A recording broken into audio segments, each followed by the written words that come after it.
Hello guys, welcome to our Friday night D&D stream. Hope everyone can hear us. Thank you very much for the hype train. Before we've even started, it's fantastic to start on that. Yeah, it's great. Thanks for joining us. For those that are new, thanks for coming back. For those that aren't and have been here before, apologies for last week. Things came up with everything easy, with the restrictions easing off in the UK. Some of our players had some slightly harder weeks at work, and we thought it would be best to have a little week off. But we're all back, we're refreshed, and we're raring to go. So welcome in. Welcome to our mods in the chat. We've got Ginferno, Nerdkind, and She's So Nerdy. They will field questions from you. They'll help you in the chat if you need anything. There isn't a vast amount of engagement with us with the chat as we crack on with the game and we focus on it, but most of the players are watching it as well, so you may get something, but no guarantees. So thank you for our mods who are ever helpful and are there for you if you need anything. Don't forget that tomorrow night we have Two Can Play at That Game with Tom and Rachel. And they are playing... I've forgotten it already, Tom. My memory is absolutely shocking. Tomorrow we are playing a game called... Good evening, everyone. Hello. Tomorrow we're playing a game called Sagrada, which is a beautiful game about making stained glass windows out of dice, which is something that we will discover is both fun and maybe foolish. What will we learn? Awesome. And then on Sunday at 11 a.m, nice and early in the morning, we have got our second instalment of Coffee and Currum with our host James in the corner.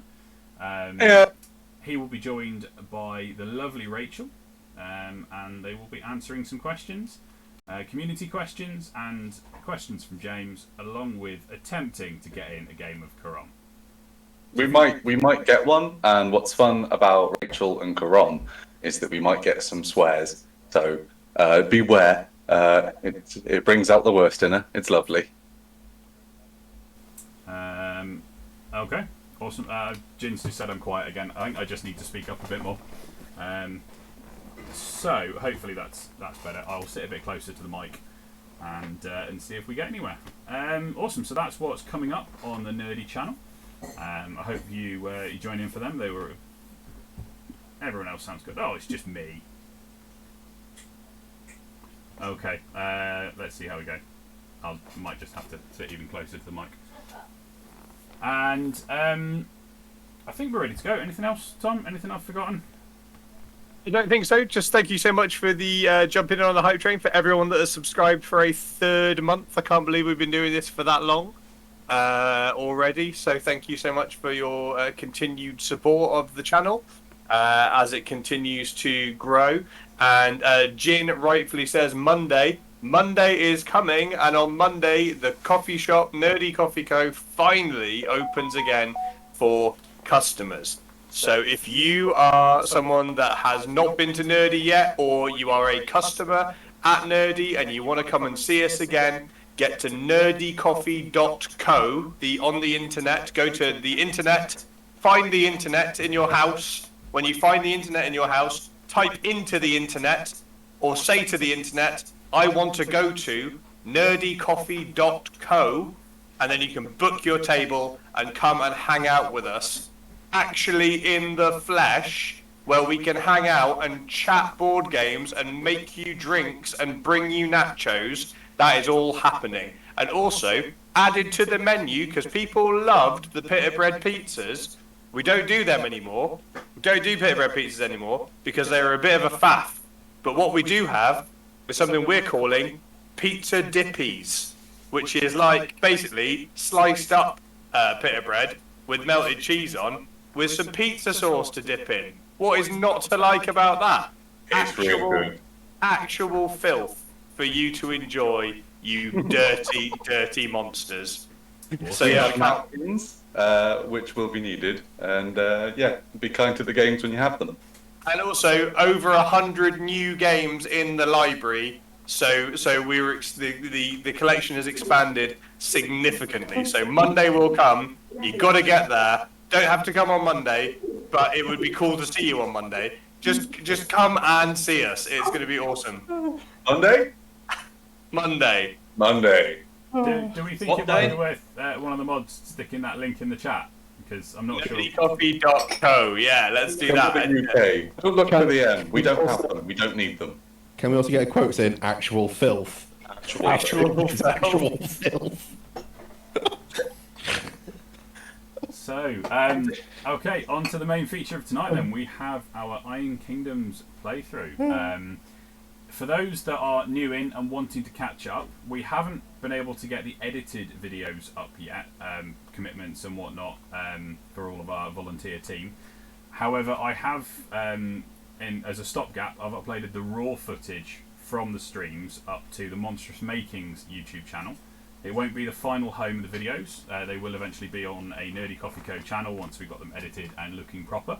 But until that time, as a stopgap, if you want to check out the older episodes that are no longer on Twitch, you can jump over to the Monstrous Makings YouTube channel and see them there if you are new in and want to catch up. So, a quick recap of last session. The group managed to find their way all the way through the Temple of Sirius up to the central pillar, and they found Alexia attempting to reincarnate. Not reincarnate. I've lost my words. Resurrect. That's the one. Resurrect. Completely forgot the word. Resurrect her mother using the machinery of the temple and the soul stored inside the Witchfire. As the party approached, the group of Coveners, who Alexia had previously raised with the more primitive magics, set upon the group. They became a threat, but they were dealt with in fairly short order. And at that point, Alexia was nearing completion of her ritual, but she was taken care of by our plucky group of adventurers and fell down into the depths of the temple. The group have now recovered the Witchfire sword, which is in possession of Ingo. So Ingo has got it, but felt an incredibly powerful, malevolent presence from it. So has decided it's best to stow it for now, and carry on using his huzzah rather than the Witchfire.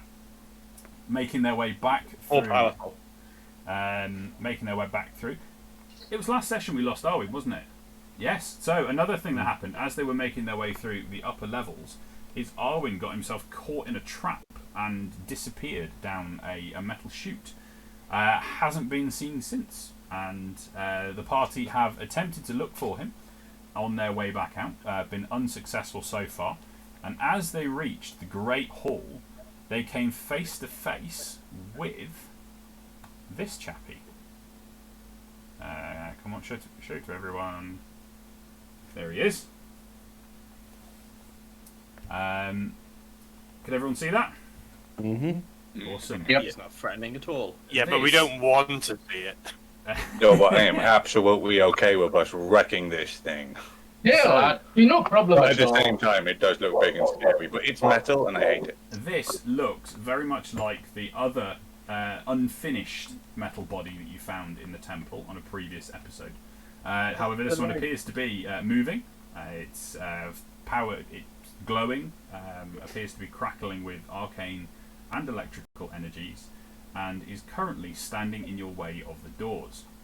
The doors themselves are still open. You can see daylight outside, but this guy is currently blocking your path, and that is where we finished. So we pick up there, and I'm going to ask for initiative from everybody. Oh no. Oh yeah.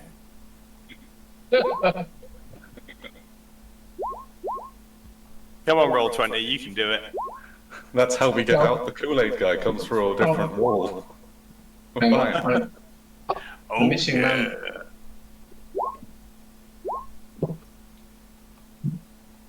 You may be able to handle the mouse all right, Mark? No, not really, mate. I'm doing my best, but I can push it right, but I can't feel it when I'm pushing it left. so it's a bit hit and miss. Una momento. Una momento. I am doing it. I need to put the thing in the pop out, and it's not. Oh, it has worked. Okay, here we go. Totally worth the wait. Nicely done. First roll of the game. 2 crit initiative. That'll be the only crit that happens tonight. Except Owen's already crit. Oh, well, there you go. Remember more for Solix. I am famously initiative. Well, you've passed every single deck save I've thrown at you, so I'm kind of lost. Also, famously dexterous, as we know.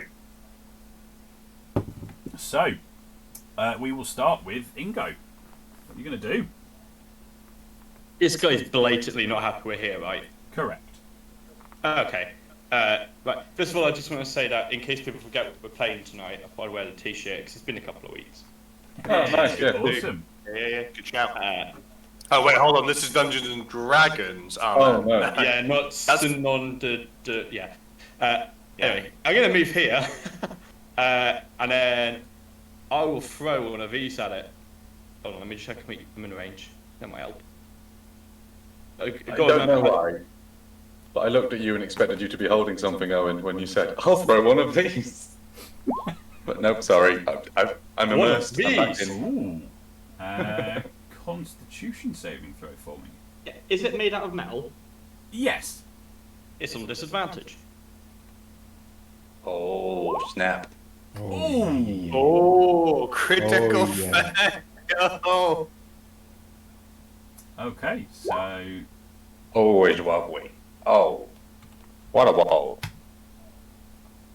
That's good roll. Good damage roll as well. 18 damage, nice. Anything else?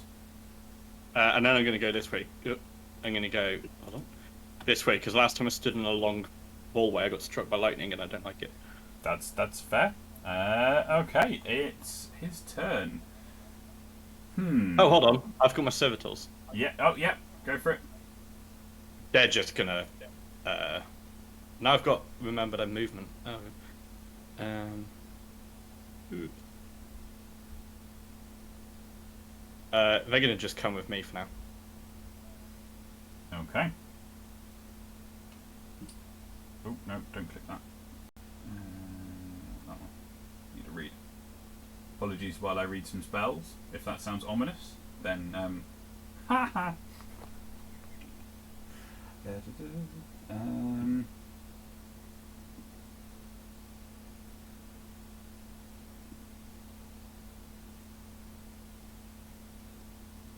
Nope, I clicked reading the wrong spell. Okay, yeah, we're gonna go with Scared.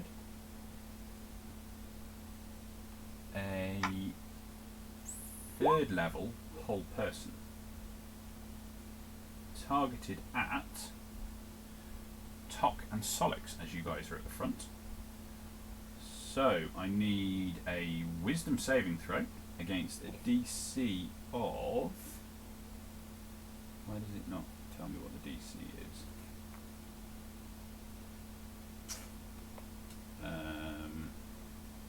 What's the DC? It's... Bear with me.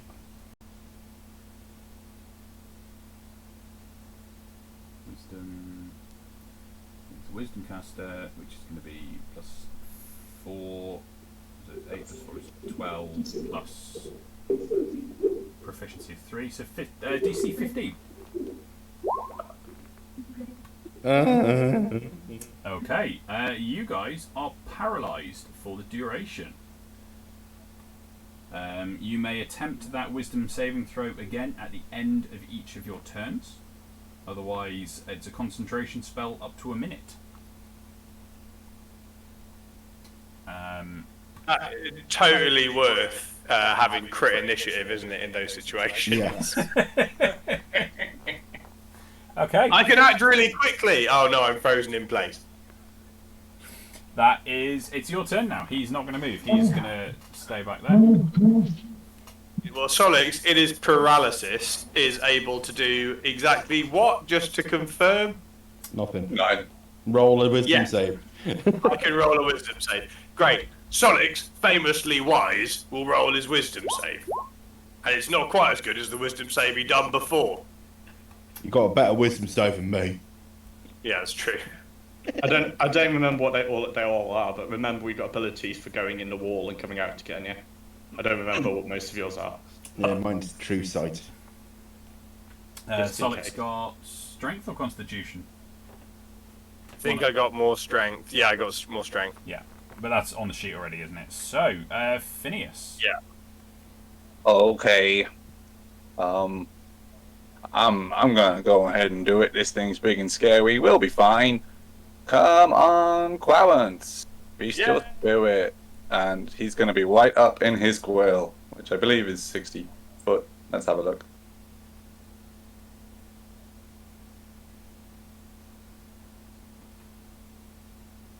Yeah, we cool with that? Yep. Cool. That is a good cast. Hang on. Hang on a minute. And then bonus action. I'm gonna turn into a wolf. Nope, that's an action. Unless you're Circle of the Moon. Yeah. Wait, what else do I do on bonus actions? No, I'm just gonna move out of the way. Yep, I'm gonna do a dingo. That seemed like a smart idea. Okay. And then leave it to Quavance if that's okay. Clarence's turn. Oh, I get him, buddy. This is actually, or should be a +7 now, because I've got my wisdom buff at the moment. However, Doesn't matter. A one is still a miss. Oh, that is a shame. Galtar. So this fella is blocking the doorway, is he? He's not blocking it. There is space to get around, but you'd come within his melee range if you did so. Right. So I can do a move and a dash and get into his grill. I'm going to stoke my boiler up, and I'm going to attempt to charge him and push him towards this wall to make room for the rest to get out. Okay. Hold him for a couple of seconds or however long I can, and then make for the door myself. So I'm hoping Clarence will distract him and I can overwhelm him. So you're going with a dash to get into Dash combat? from the charge, yeah. And I'm just trying to. I'm not trying to use a weapon. I'm trying to shoulder barge him out the way. So, I mean, you're looking at a push action, which Okay. you wouldn't traditionally be able to do because you just use your action. Shove, even, not Oh. push, isn't it? Let's have a look. I told you your beard's looking particularly fine tonight. Flattery's not going to get you anywhere. So, a shove would traditionally. We know this by now. We're 12 weeks in. It's not happening. Would traditionally use the attack action to make a special shove. Instead of making an attack roll, you make strength athletics contested by the target's strength or athletics or dexterity. And if you win, you either knock the target prone or push it 5 feet away from you. I'm going to let you, because you've run in, I'm going to let you use your bonus action to make that. So you can, roll athletics. And he's going to be rolling his choice of. Oh, they're both the same. Oh, what is going on? Oh, no. Did I crit? You crit Just a fail. smidge. Did So I you just run. ran into him like a wall. He's like, ding! You run in, but as you're running and you've pushed your armour to the extent of it, you've just misjudged the distance. And you've gone to shove him, and your shove has literally just ended. It's come in and just ended like inches before him. And there's a little ding just as part of you touches him. It's like, As I stop, I sort of look at him and go, hello. talk. I will do my wisdom save. And hopefully pass. Never mind. Next. I mean, it's better than the last one, but We're getting there slowly. back to the top then. Ingo. Right, I just need to check range on something quickly. Right, so first of all, Ingo is going to take a little step out here. And now I can see everything again. And then... This. Cool. So I'm going to Bardic Inspire Galta. Okay. I have a bit of inspiration, dude. And while I'm playing, my bagpipes, I'll hit him with... Not that. Are you doing AC/DC's Thunderstruck on your bagpipes? I am now. Okay. Well, wisdom saving throw. Oh! Oh, He's got a +7 on that. That was terrible. unlucky. Where's he going? As far away, is it? Yeah. Oh, wait, for me as possible. So that's his reaction to do So that. -9, and then uses his reaction to go. 1, 2, 3. He's going outside. What is? Oh, I haven't even written his speed down. 3. So he's going to be like right on the edge. He is now in the doorway. Does he need to see if his concentration is broken now as well? He will, yes. Which is a Got to be a 10. Yeah, got to be a 10 with +4. Ah, jeez. Don't Galtar and Clarence get to bonk him as well? Yes. So Galtar and Clarence, you will get attacks of opportunity. Oh, Ingo, this is strong bardic action going on in here. Shattering and Dissonant Whispers both hitting. So Galtar, you've got Bardic Inspiration, Bardic which you could add to that, but that's only a D6, isn't it? Yeah. Yeah. At the minute. So, Yeah. I'm not going to waste it. That's fine. It's still another con save from the... It's dropped. Oh, that was Ingo. What a play! That was Okay. just good. Are you finished, Ingo? Did Clarence do his attack? Yes, He he did. did. That's what caused the concentration to drop. Oh, yeah. I just saw it, yeah. Awesome. And then I will go and run back behind the corner. Okay, it's his turn. He's going to come straight back into the fight, and he is going to use multi-attack. So he gets attacked with once with each of his weapons. We're going to go with the Mechano Flail against Clarence. Okay, owie. I mean, meh. We're going to go with a Gore against Galtar. 9 misses, obviously. And the Electrical Bolt, range of 40 feet. I don't think it's in range. It's not in range of any of the other guys. So ranged attack in melee, but we'll give it a shot against Galtar. A 14. It's Nope. going to be a miss. Okay. Oh, why didn't I pay it? Hang on, what's he been hit by so far? Clarence's attacks are non-magical, aren't they? Yeah, they're not magical. Okay, I've just double-checked his resistances. Other than that, it's only been Dissonant Whispers and Shatter, hasn't it? Mhm. So it's only Clarence's attack that made the difference. And he still would have failed the thing as well. He still would have failed it, yeah, because it wasn't based on the thingy. So it's going to be... It would have only been 7 damage, so he's got 8 back. Oh man, I was real optimistic, and now I saw the health bar go back up, and I'm slightly less optimistic. Right, All we need is like 3-4 quits in a row. We got this.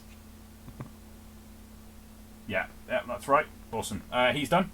Solix, you are free to go. You're free to move. I am excited about that. So Solix is gonna, he's gonna make his full move action. What is the closest that I can get, please, Chief? Let's have a look. So with a move, you can get to this point here. Yeah. If you were to dash, you could get all the way into combat. So I'll dash and I'll come all the way down round to the side of him, if that's okay. Yep, not a problem. Can I come down to sort of here? Yep. Cool. So I will enter combat with him. I have no other things that I can do, I don't believe. I believe you're correct. But I'm cool with that. That was I want to get up close and personal. Phineas. Okay. I am gonna turn into a wolf. Why the heck not? For the time being. Oh, wait, can I put my wolf? Ah. Okay, cool. I am the wolf for now. I will leave Phineas where he is, just so it's. Yep, you know. I'll. But. Oh, I thought you had faster speed than that. 10. 40 speed, aren't they? I think. Oh, yeah, I'm looking at Clarence, my bad. I think it still puts you just out of combat, but yeah, it's. That's fine. On my way. Where was I there? 5, 10, 15, 20, 25, 30, 35, 40. Yep. Okay. I feel like you have too many windows. And then Clarence will do his attack if that's okay. Yep. With advantage, if I may. You may indeed. I didn't mean to press it twice, if I did. So we're looking at the first one. So a 21 is a hit for 5. Okay. Anything else from Clarence? Oh, I think that's him done, isn't it? That is him done, yep. Okay. Oh, he might. He's just gonna. No, he's not. He's staying there. Sorry. Yep, no. Okay. Galtar. Again, I'm going to try and push him into the corner, out of the doorway, basically. So I want to push him over here, if I can. Okay, so that is a shove. It's athletics versus his. Okay. Hey, laddie, get out the way. Does your nice? I was just going to ask, does your steam armor provide you any benefits for that? +2. Is it +2 to athletics? Is it? It's plus. Hang on a second. I've the line caller. Call's very important to me. It's fine. You can love that shit now. What's going on? Fire. Was that you talking? Yeah. Mark's just chuntering away to himself While he's reading his character sheet. doing his whole music. It's the tablets. It's the tablets. It's the painkillers. That's what it is. I can't find that information at the moment, so I think I'll just go with the 21. Thanks. Yeah, I'm just double checking. I don't think it does. So you count as one size larger when determining what you can push, carry, drag, and carry and whatnot. Damage threshold, max dex. Push. I'm pushing. You're not pushing an item. You're shoving a creature which is resisting. So doesn't seem to have a benefit of that. But 21 is still very respectable, and I can't imagine he's going to beat that. Nope. So you shove him 5 foot. Where did you want to put him? To the left. I want him to the left, yeah, so that we've got a clear passage and just say, "Hey, run for it, laddies!" As he is shoved away, do I get an attack of opportunity? You don't, because this movement wasn't of his own volition. He was shoved. You don't get the attack of opportunity. The reason you get it from Dissonant Whispers is he is spending his own action to do it. It's an odd thing because he's forced to do it, but. Yeah. It would be a bit like the fear you got hit with last time where you had to run away. It's a voluntary movement even though it's an involuntary reason. Yeah, that's cool. I was just making sure. Yep. Anything else, Galtar? That's your action. You've got movement if you want. If you wanted to, I don't know, step in the way and stop him moving back. Yeah, that's what I'll do. So I presume I'll just step there, do I? That will stop him covering back over that gap. Tok. And I'm just pressing against. Yeah, Tok. Right, so I'm no longer held. Correct. So, 25 foot to there. Let's go. Let's stand next to the wolf. Yep. Have I got a clean shot on him? Yeah, he's big. It's easy to pick a target, pick a point to shoot. Fantastic. Right then, have I got any special things I can do? No, I haven't. Oh, yes, I have actually. I'm going to use a spell slot to get one of my trick shots back. Cool. I believe that's how it works. Hold on. Bear with me one sec, Jace. Mark, is there any chance Yeah? you can go to push to talk? Because I can hear your printer. Yeah, I did wonder about that. Yes, mate. Leave it with me. I will organise it instantly. Awesome. Yeah, I can't stop it. I'm committed. I thought it was like a turkey. It sounded like a turkey just being like gobble gobble gobble gobble gobble in the background. I was like I didn't want to say like who's got a turkey. It's I mean atmospheric in the temple. It fits quite well, but it wasn't bothering to start with. But sometimes Discord picks it up and sometimes it doesn't. So sorry, carry on, Jace. Right, so I'm expending a spell slot to get a rune shot back. I'm gonna do two. I'm gonna use my second level spell slot Yep. to get 2 rune shots back. Cool. That one goes up to 2, and I'm gonna use a. Which one shall I use? Let's go for a brutal, Okay. which is this one. So that's the extra 2d6 damage. Extra 2d6, and it's the crit is a 19 or a 20. I really hope I hit, because this could take a chunk out of him. Right then. Oh dear. Unfortunately, it doesn't hit. Or Or it. I mean, I guess his AC is based on his toughness, I guess. So I mean, it hits, but doesn't manage to do any perceptible damage. That's a shame. Could have been a good bit of damage. Are you done? Anything else? That's reload, bonus action reload, and that's it. Cool. Ingo. Right, Inga is going to start moving 5, 10, 20, 25, 30. He'll move there. And while he's walking there, he's going to toot at Solix to give him Bardic Inspiration. Okay. And get his pistol out, and he's going to shoot him. Okay. Bardic Inspiration's a bonus action, is it? It is, yeah. Awesome. thank you for the toots. And this is at advantage. Because of your nice. It's advantage because of your boost from the Because I went, thing. yeah, going in the wall. Okay, so 7. We'll do 3 because yours isn't magic, is No. it? Okay. It is his turn. So. Good crit. Yeah. Oh, they're D10s as well, aren't they? That sucks. Okay, he is gonna. Is he gonna multi-attack or is he gonna cast a spell? He's actually quite low on spell slots, so because he's been fighting Alexia's gang the whole time. We'll multi-attack again, I think. So we'll go with the Mechana Flail against Clarence. 20 for 6. Oh yeah, he takes some more damage. The Gore attack against Galtar, a 22 for 5. So that does actually get through the threshold.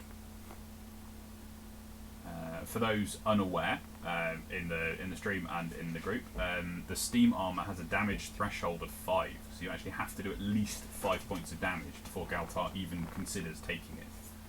Which is That's super cool. It's super cool, but there are some massive limitations to Steam Armor, so it does kind of cancel out. If you take a crit while you're wearing Steam Armor, you can get a critical system loss or something in the Steam Armor itself, which can be quite nasty. So Interesting fact for the party and the chat is that Solix refuses to take damage.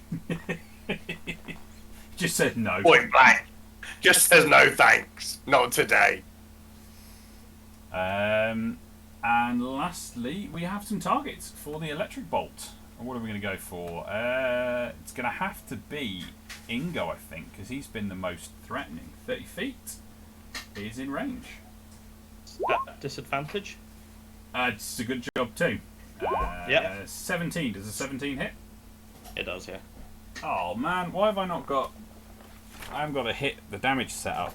Let me check. Then it's nothing. Then by the looks of things. Yeah, nice try. Nice try. NPCs.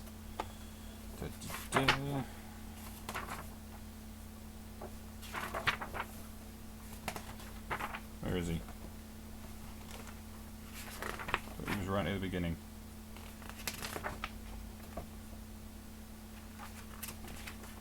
He's not an NPC, is he? Is he not an I've been working off the PDF for ages, and then I get the book, and everything's in different places. Here we are. Electric bolt. 1d6 plus 1.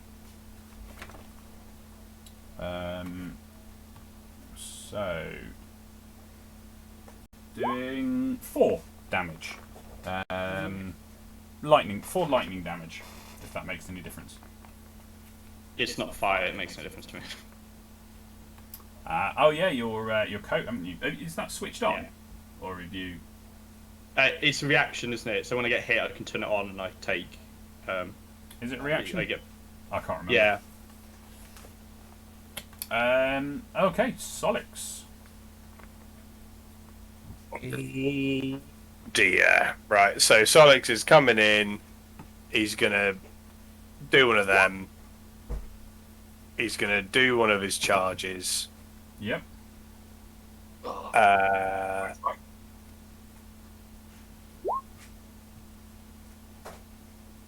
we're on 16 so far. And he's going to Divine Smite. Is that Divine Smite 2d8 as well? Is it 2d8 plus 1 per level, or is it d8 per level? I can't remember. I think it's the 2d8 one. Yeah. And I then think it's so. 3d8 a level, whatever. And then 2d8 for first level plus 1d8 for each spell level higher than first. Yep. oh, beauty. You can add another 6d6 to it as well if you want. Yeah, I'll have another d6 as well. Why not? Let's Solix it. Another one. Throw it on top. Thanks for the toots for an extra 1. It's got to be 1. 16. There was still 30 points of damage to him in a single swing. Nicely done. Anything else? Well, a little lie down after that, I think. Phineas the Wolf. Okay, I'm gonna 1, 5, 10, 15 up to there, and I'm gonna have an attack at advantage. Because of pack tactics. Yeah. Nom nom nom nom. And 11, you take a big bite into his leg, and your teeth just clang against the metal. You can sort of tell I'm just seething hatred as this wolf is just like the sword and the stone wolf, just gnawing on this metal leg. And then Solix glances over and says, welcome back, dog friend. and then Clarence will attempt the same. He will also try to bite him, but it's called maul. But no, we're very alike. Indeed you are. Wow, yes, very alike. Exact same roles. Galtar. Mark, push to talk. Yeah, fair enough. This is going to be awkward because I've only got one hand, so yeah. Sorry. I'm going to try and push him further to the left. Okay. So I'll go athletics. Back in a second. I feel bad making him do that now. Yeah, let's not bother. We'll just ignore that.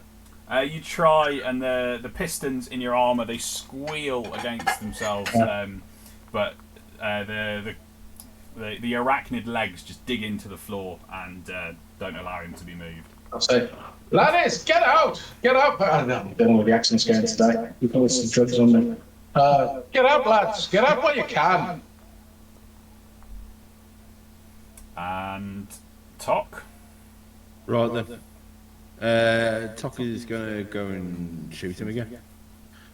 I'm going to move to there. And I'm going to do another trick shot. Rune shot, and I'm going to use brutal again Okay. because I can't be rubbish twice. Come on. He says. Do it. It's unfortunately not enough. I can't be rubbish twice. I mean, a 14 isn't rubbish. It just doesn't It ain't good enough. ain't good enough. Yeah.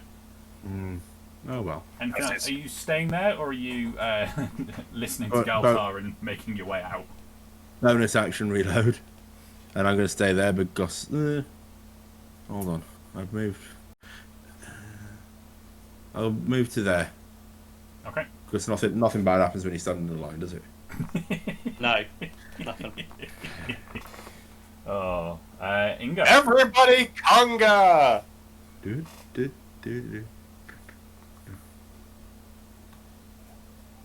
Is it me? Sorry, yes, it is you. Cool. Right, Sorry, I first, was shouting about congering, sorry. Yeah, join the conga line. Do it. first of all, Alexa, turn on living room light. Too bright. Alexa, turn on brightness. Now we should Such a go show out. off. Right. Alexa, order Mark D&D starter set. I'm going for headset, don't worry. So I'll My go. Alexa's doing it. My Alexa's doing it. Hang on.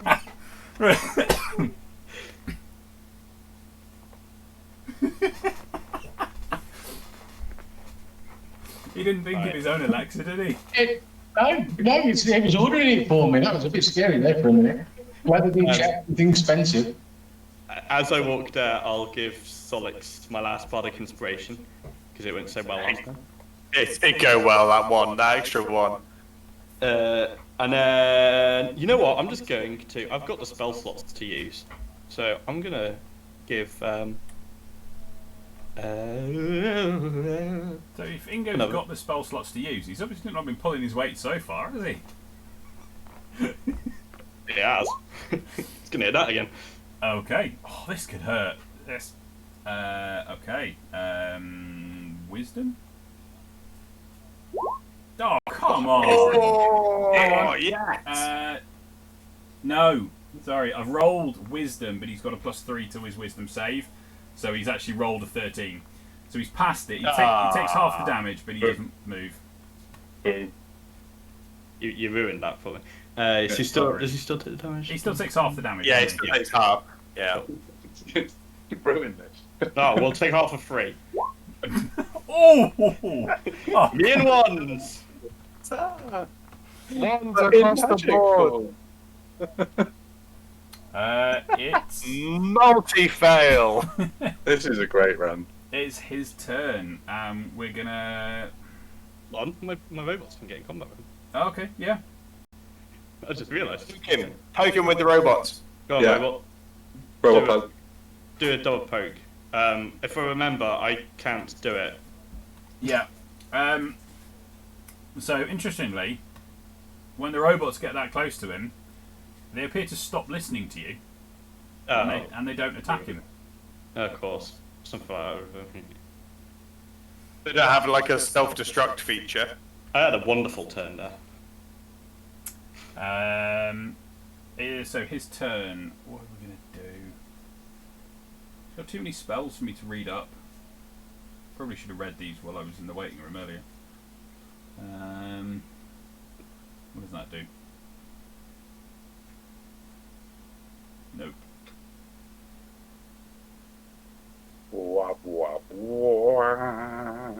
Gonna roll a full heal now.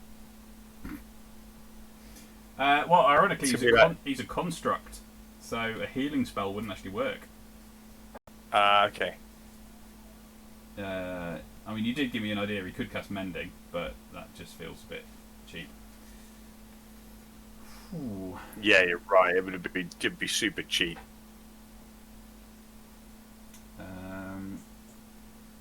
He's going to attack again. His spells are very prediction and clairvoyance and things like detect thoughts and stuff. They're not really fighty. So we'll go with a Mechano Flail against Clarence again. That's a solid hit. Huh?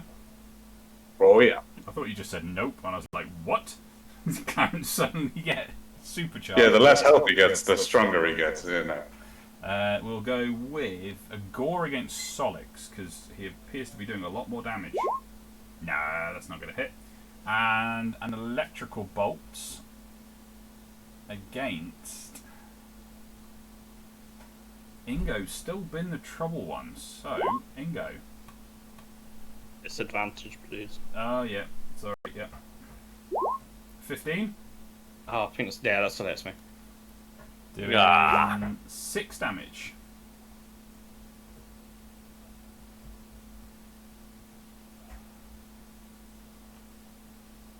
It's looking dicey.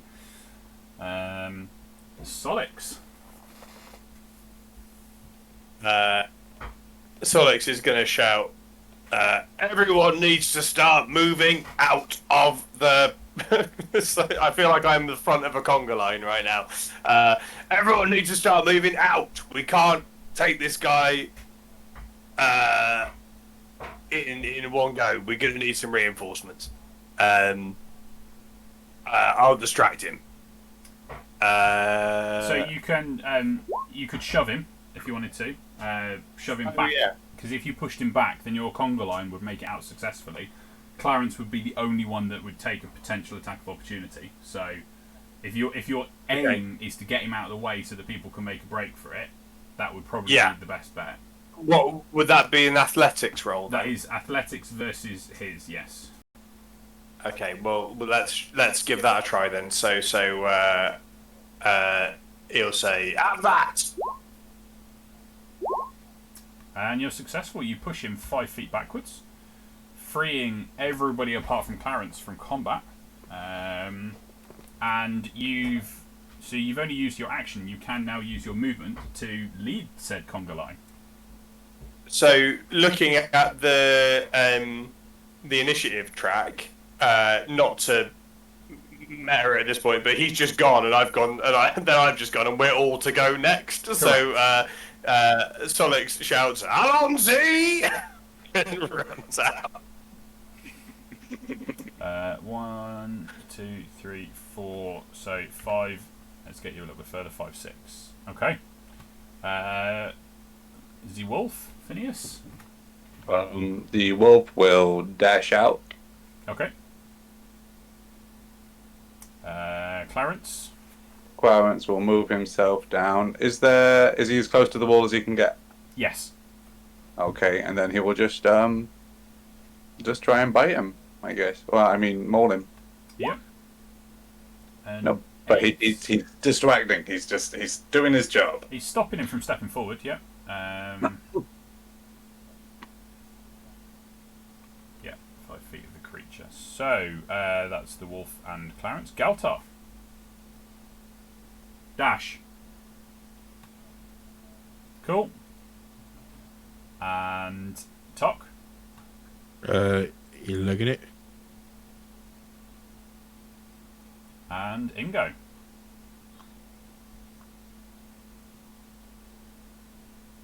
He's just winning. He goes, "I'm going to stay and do some spells." Yeah, just run out. Okay. Like the scrappy do of the party. Like, I can take him, guys. So it is the priest's turn. He's got Clarence in front of him, so he is going to. Oh. For 4. An 8's going to miss.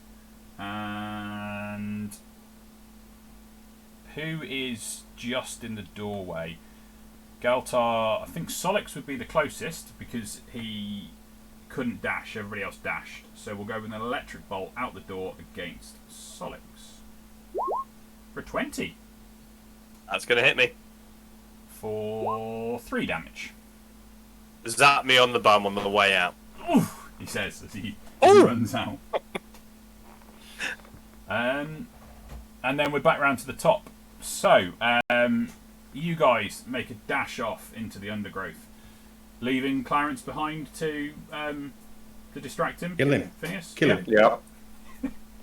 I mean, do you want to roll it out and see who wins? Yeah. Can we roll off just to see if he makes love it? I love the If Clarence comes down idea. the road with a leg in his mouth, we'll know he's done it. Look, you got 3 attacks. I've got 1. But can we? Yeah, you can go for it. Go, Clarence. 21. 12 piercing. Get down. So 6 piercing. Yeah, I know. Would be good if it wasn't resistance save. And then, All right, bring him. Yep.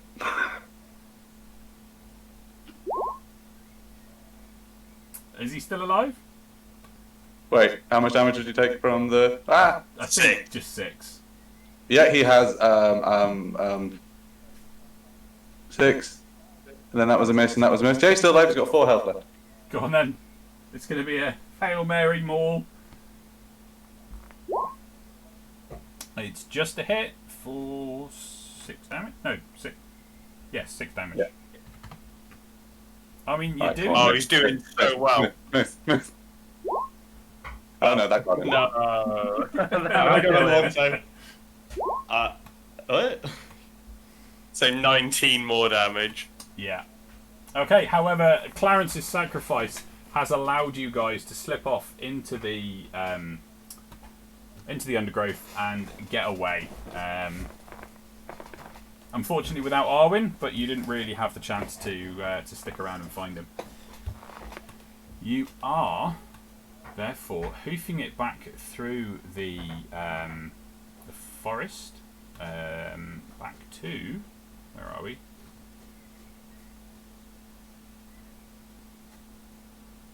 And I'll take this opportunity. I do just want to point out for anyone watching who's concerned about Clarence's well-being, he's a spell. He'll be back. Good. Okay. Where are we? Oh, come on, roll 20. There we are. You are hoofing it back to the boat.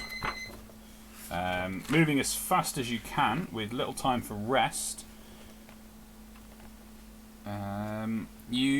You do get back to Squint. He appears to be just about finishing up his repairs. You've made it back just in the nick of time, and as you rush through the underbrush, Squint and his crew look up and see you coming in. He calls over to you. Timing couldn't have been more perfect. We're just about to fire up the engine and head home. Get yourselves on board as quick as you can, and thank you for making sure those gatormen didn't cause us any trouble. You're welcome. So you guys are back on the boat. You may definitely have a short rest. As the yeah, Galtar wasn't there originally, was he? And is Arwen? No, Arwen has gone. Yes. I just deleted Arwen. Ah, awesome. So, But not from my life, just from the sponge. We'll see him in 13 years, maybe. you are back on the boat, and you Squint turns it around. The engine, you can hear. Galtar definitely can hear that the engine isn't running at 100%, and there's you can tell because only one paddle wheel is working. One of them is smashed to smithereens. It's not working at all. He's got to take it slow, constantly correcting the direction, so it's even slower going through the bayou. But you make some, for your speed, you make some decent progress, but you realise it's still going to take you a good 3, maybe even 4 days to get back to Corvus at this speed. But the boat physically can't go any faster, so you take your time, you rest up, and you guys can all have a long rest. Yay. Yay. Regaining Yay. half of your total number of hit dice, any spell slots, any health, and losing any temporary hit points you may have. All abilities recharge, and you are, I would say, fresh as daisies, but there's nowhere to freshen up. So, Have we lost our buffs now from the temple? yes, you will have done. No, maybe not. I mean, you were only in the temple for what, 2 hours after you got your buff. And Was it a 24-hour gig? it's 24 hours, yeah. So it's probably only been, including hoofing it back to the boat, a bit of travel on the boat, and your long rest. It's probably only been 12 hours. So yeah, I mean, if you were to encounter anything on the ride back, at least over the next 12 hours, you've still got your buff. So let's see if you do. The Song of Rest that Ingo's just done, sorry Chris, is how does that affect our It won't affect our long long rest. It won't actually affect you on a long rest long because rest. you don't It's use short rest, you yeah. don't use hit dice yeah, cool. to heal. I didn't mean to. No put worries, it in the thing. So You just having to read. Sorry, I was just wondering if we got any extra, but that's cool. Okay. Feed So- my Razorbats. Just saying, they're still being fed on the regular. Okay. Where are we then? sorry, how much health do we get back? Are you All of it, restored all of to it. full health? I bet. All of it. Oh, Yeah. Yeah. that's And good. any hit dice that you spent Oh, up to half. There we are. Making your way back through the bayou. So you've gone for a couple of hours, and then you've gone like an overnight. Are you guys taking watches? we probably would with the crew, I assume. Yeah, I mean, Yeah. I think as before, Killian and Arnor were happy to take one watch, with the rest of you guys picking up the rest of the watches. Oh, I'm hella perceptive right now. I'm all up for that. Cool. So let's have a look when this might happen. So you've chugged back. You've not even made it back to the swampy village yet. You're still some ways off of that, and the light's failing. So Squint weighs anchor in the middle of the bayou, so you're not against the edge because that's just inviting trouble. And you take a watch. You stop the boat for the night. Who's taking which watch? Solix will watch with Phineas. What up? Are you going first, second, third? Go first. Why not? First watch. Okay. Yeah, Galtar, take second watch. Is Galtar taking watch in his armour, or is he? Because his armour would be out of fuel by now as well. No, I was going to say he'll have powered it down, I think, and left it somewhere convenient, wherever that could go. Okay. I mean, there's plenty of space on the ship to leave it. Probably be somewhere on deck, but you can lash it down so that it wouldn't fall or move around. And so Galtar, and who's taking second then? I'll take a watch. Cool. Ingo, are you going to take a watch with Killian and Arnor, or are you going to take a rest? I took a big beating before, so I think it makes sense if I just take a big rest. Yeah, that's cool. So let's have a look. Okay. Solix and Phineas then, if I can get perception checks from you. Oh, come on. Oh, that's a shame. I am famously perceptive. Indeed I you mean, are. I have got 7, but So- come on. Your late evening, early nighttime watch does appear to go without issue. You hear the eerie silence at times in the bayou, but then weird critter noises as well that you can't quite figure out exactly what they are. But nothing appears to happen. Who's next? It was Galtar and Tok. On your watch, if I can have perception checks then, please. Nicely done. Indeed. So, slightly more attentive than the previous bunch. You see a few critters off in the distance, but the size of the critter and the size of the boat, they think better of attempting anything. And your watch passes without issue. And now we need some rolls from, where are they? Killian and Arnaud. What have we got? Come on, clicky. Perception and perception. Oof. What we got? Ooh, nicely done. Such perception. So, you hear and are awoken by a shout from Killian. Blackhide off the port bow. Everybody up. You're going to need to fight. And you... Blackhide. What? Blackhide, yes. Which side is port? Left. Cool. Moving to the right. Good stuff. You would know exactly what a blackhide is as well. It's crocodile. Ah. Oh, lovely. What was it?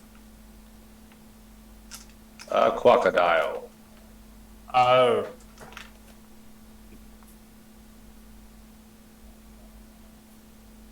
Yeah. Okay.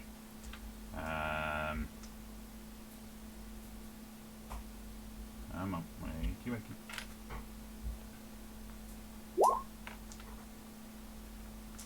And yeah, so you guys are going to be surprised for the first round because you are waking up, gathering your bearings, and grabbing your stuff. However, Killian and Arnaud are on deck. So I do need initiative rolls from all of you then.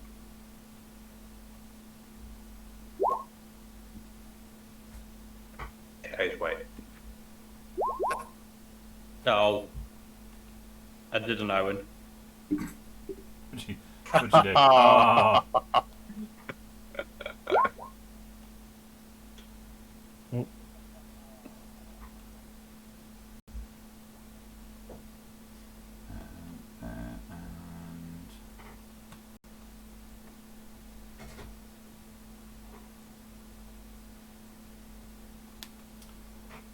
So this is a pretty large crocodile.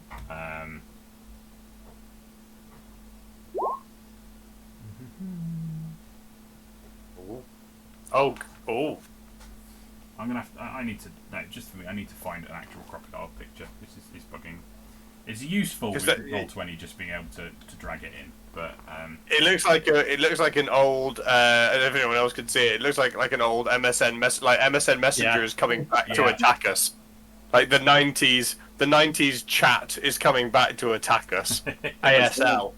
Just says ASL. Just starts shouting at us. And then pokes the screen and the screen shakes. And their name is a flashing coloured version of a really long emo song title. Oh, those were the days. Oh, those were the days. Tom from MySpace is going to follow us in a minute. No.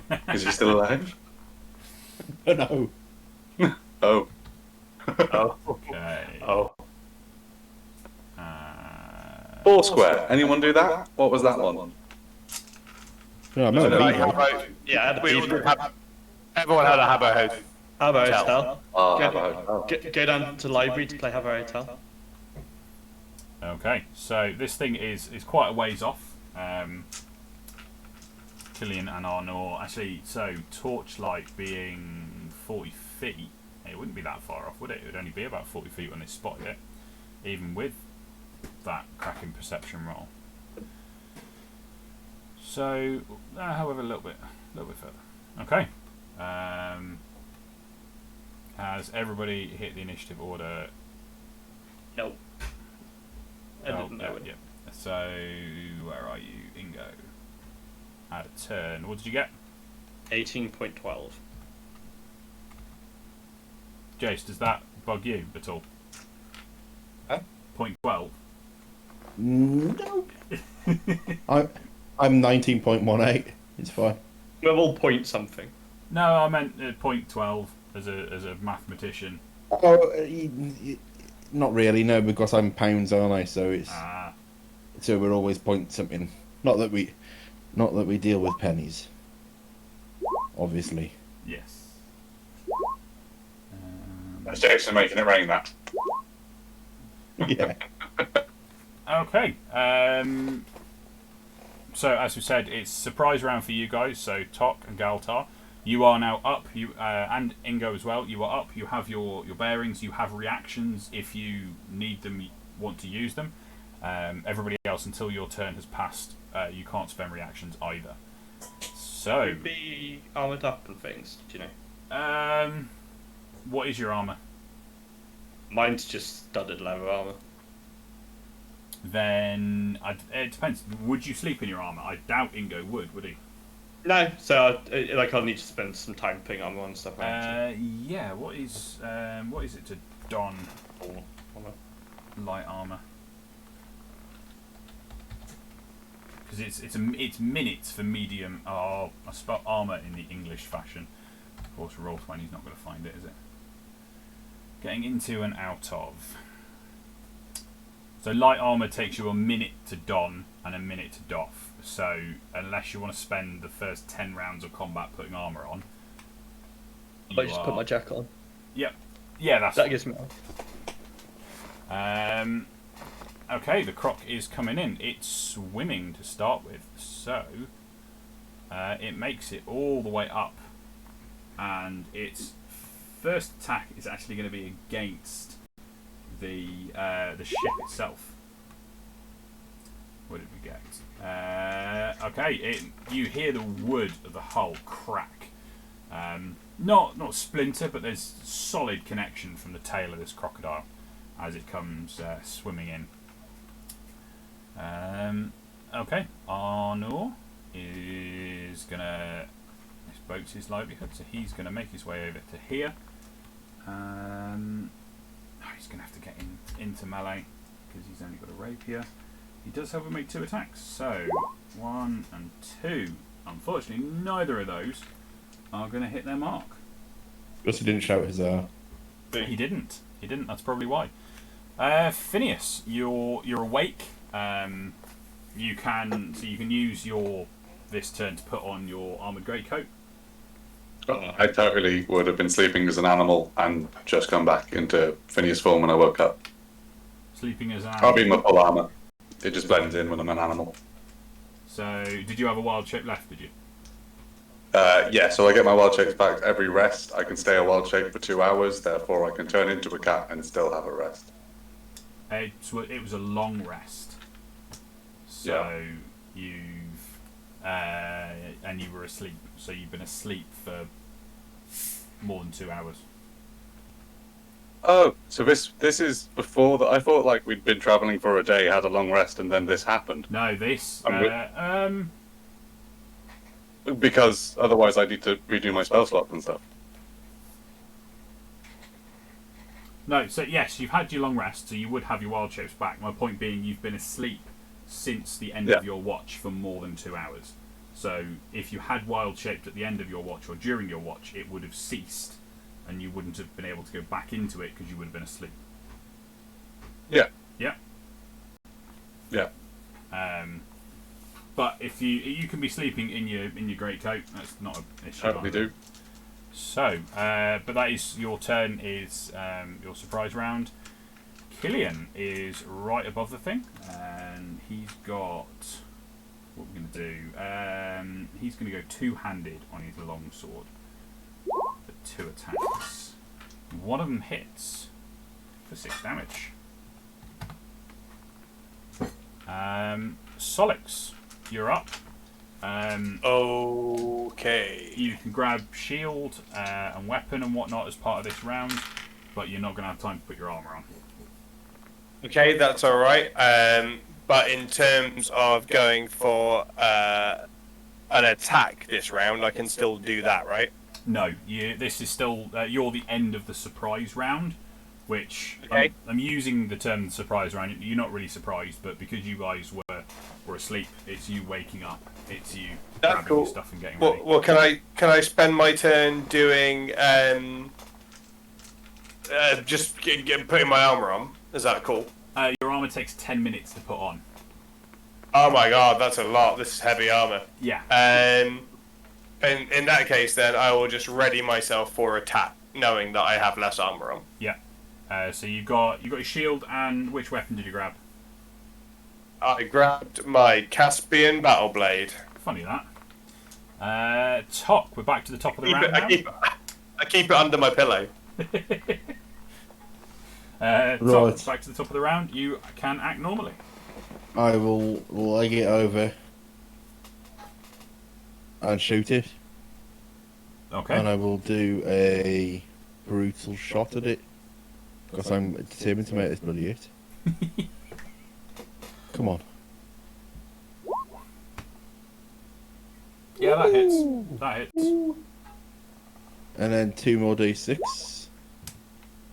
So 13 damage. Okay. And then I'll duck back a bit. Cool. Galtar, you're up. Obviously, you're not in your armor, but you've got your weapons and you've got your faculties. What would you like to do? I'm stood on the high side of the ship. Can I see the croc from where I am? Over? Yeah, it's big. It's hit with its tail and it's reared up. So Okay, I'm going to use my carbine to shoot it. Over. okay.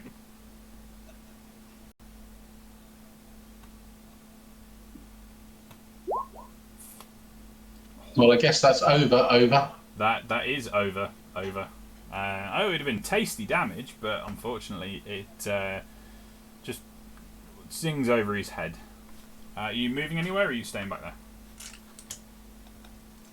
No, over. Ingo. Right, I'll get out.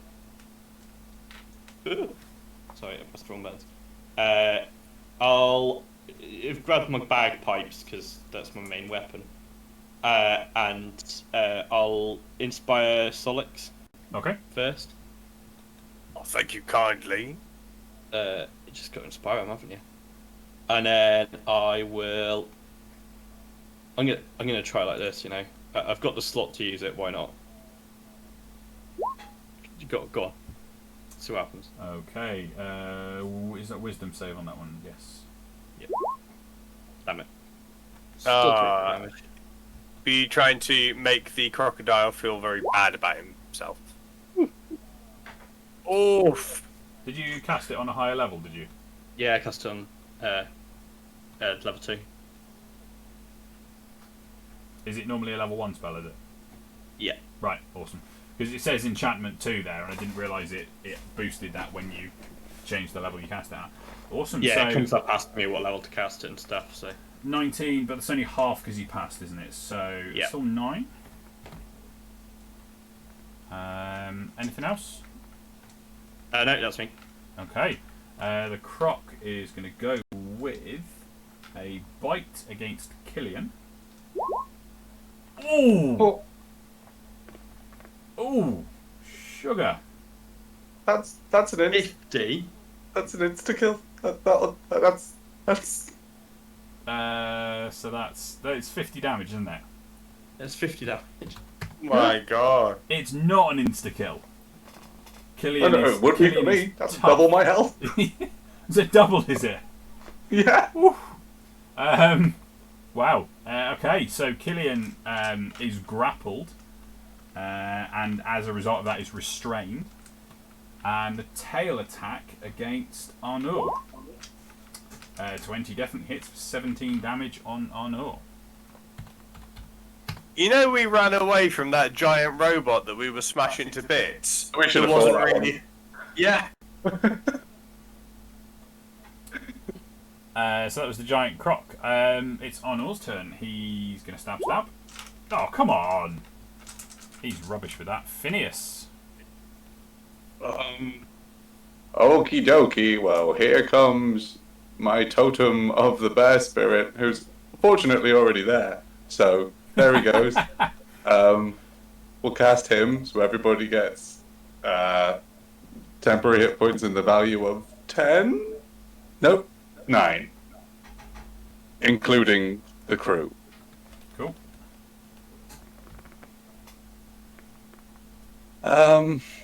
That's bonus action.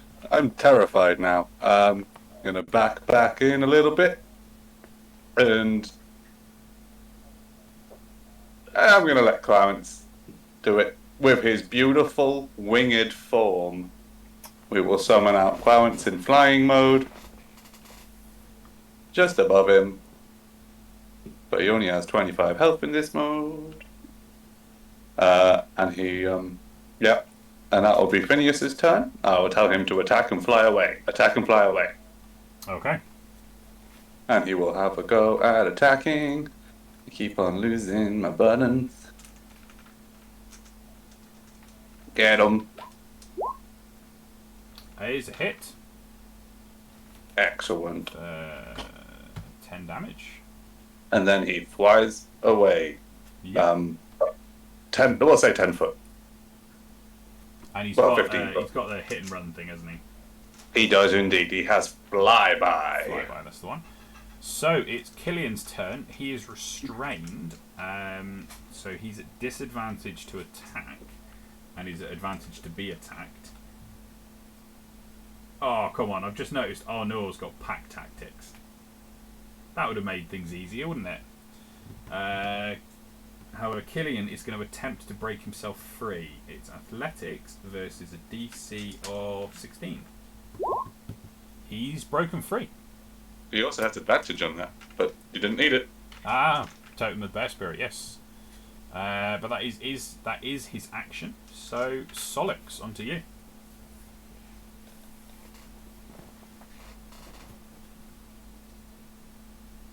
Go. Me? Oh. Yes, Yeah. yes, you. Sorry, I don't know why I couldn't hear you then. I was like, what is happening? I was like, why have they all gone quiet? Sorry, I couldn't hear you. That's all right. So it's nice to be back in the game. Right, let's. Solix is gonna try and get up close and personal then. Yep. And do a lightning smash.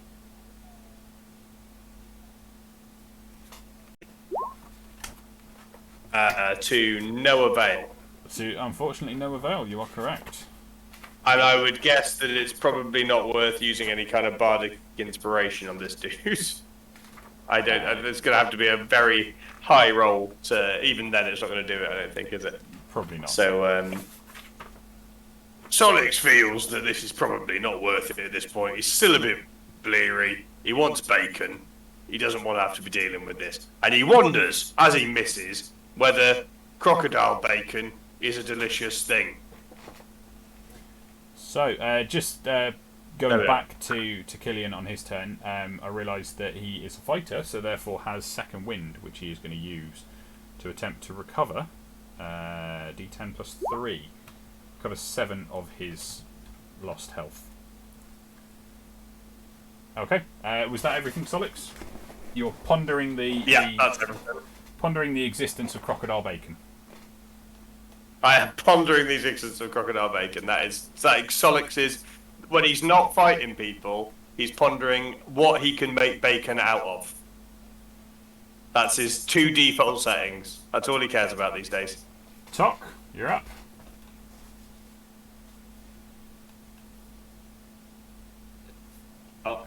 Oh, sorry, I didn't hear you. I am The going. meme. Honestly, I didn't hear him. It was just, I'm struggling. I'm going to extend my hand out and point a finger at it and go, True Strike cantrip. Okay. So I get advantage on my first attack roll against the target next round because that's an action. Yep. And that's me done. Galtar. He's going to say, hey, laddie, that's a very big handbag you've got there. Can't remember if he's Irish or Scottish. Neither can he. A 13 is not enough. It plinks off the toughened hide of the crocodile. Oh dear.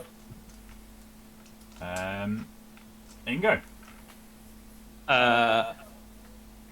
Ingo will first of all give some bardic inspiration to talk. If a pistol goes, and then on his square, he's gonna hit him with a cloud of daggers. Okay. Where do you want that? Just like directly on top of him? Yeah, like on it. There? Yeah, Just in the middle of him. perfect. Awesome. And that's everything? Yeah. Okay, it's the Croc's turn. So Now he takes the damage now. Yeah. For the first time, or starts his turn in there. Okay, so -9. He is going to attempt to bite Solix for a 12, which is a hit, isn't it? Well, I'd be 18 normally, so what am I without the... So without your armor, you've got your shield for +2, and then it's Dex at -1, I think. Yeah. So you'd be AC 11. Ah, that makes me very squishy right now. I mean, you can add the bardic inspiration to it if you want. Ah, yes, you've got your bardic inspiration. You could make that potentially miss, which would be a good thing because it also grapples you. Yes, I will make that miss. So you are. Does that just for that attack, Owen, or is that for the rest of the round? Yes, just for that attack. Just for that attack. Cool. I'll double check that actually. I think it is just for attack, but. I just realised how badly it rolled for damage on that. Anyway, it's 3d10 + 5 This is what? against that attack. Yeah. Yeah, take it. Okay. And tail attack against Arnor. For an 11 damage, which takes off the 9 temporary and 2 off his health, and making him make a strength saving throw. He advantage. Yeah, thank you. It's not enough. He is prone. Oof.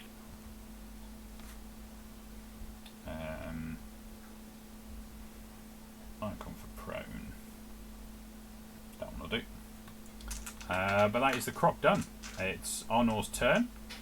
Why did I put the icon on? He's going to stand up. And this time I'm going to remember pack tactics.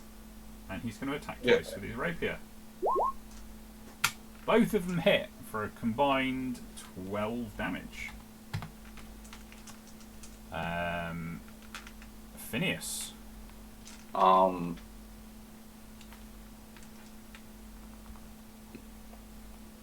Who's super bad at the moment? Killian's the worst off, right? He looks like he took that really big bite, so he's going to be looking quite He rough. took it. So damage, yeah. make give me a medicine check if you have a look at them. Free action to have a look at them, but give me a medicine check to see who. Okay. Yeah. So Killian definitely took more damage. Okay, cool. Well, I'm going to run up, kill, and just give a bit of good faith cure wounds for him. Because he's staying at the front, and I like that. That's 12 healing, yeah? Yep. Cool. And then just move 5 foot away, because then that's my movement. Run in, touch, run away, and then just say same again, buddy. So he'll go in, he'll maul, he'll go out. When you said same again, did you imply missing again? Yep. He's doing exactly as I say. He's just doing. He's a distraction. That's all he's doing at the moment. So it's Killian's turn. He was going to step away from the fight actually, but reinvigorated by the lovely Phineas, he is going to hang around and go for 2 longsword attacks. 16 damage in total. definitely reinvigorated. Worth it. And Solix, your turn. Right, let's try this again.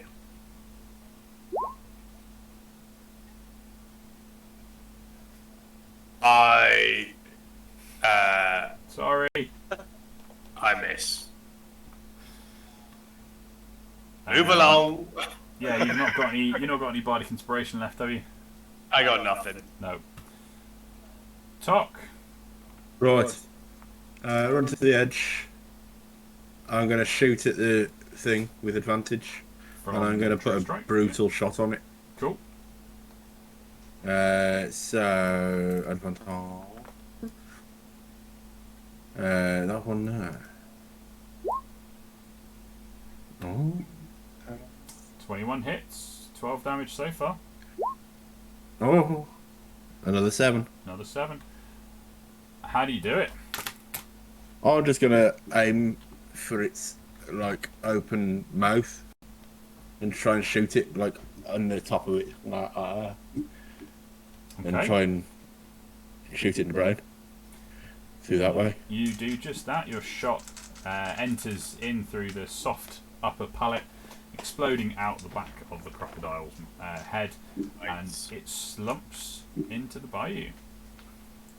Right. It's a chunky crocodile. It has sunk to the bottom, but there is still quite a large chunk of it lifted above the surface of the water.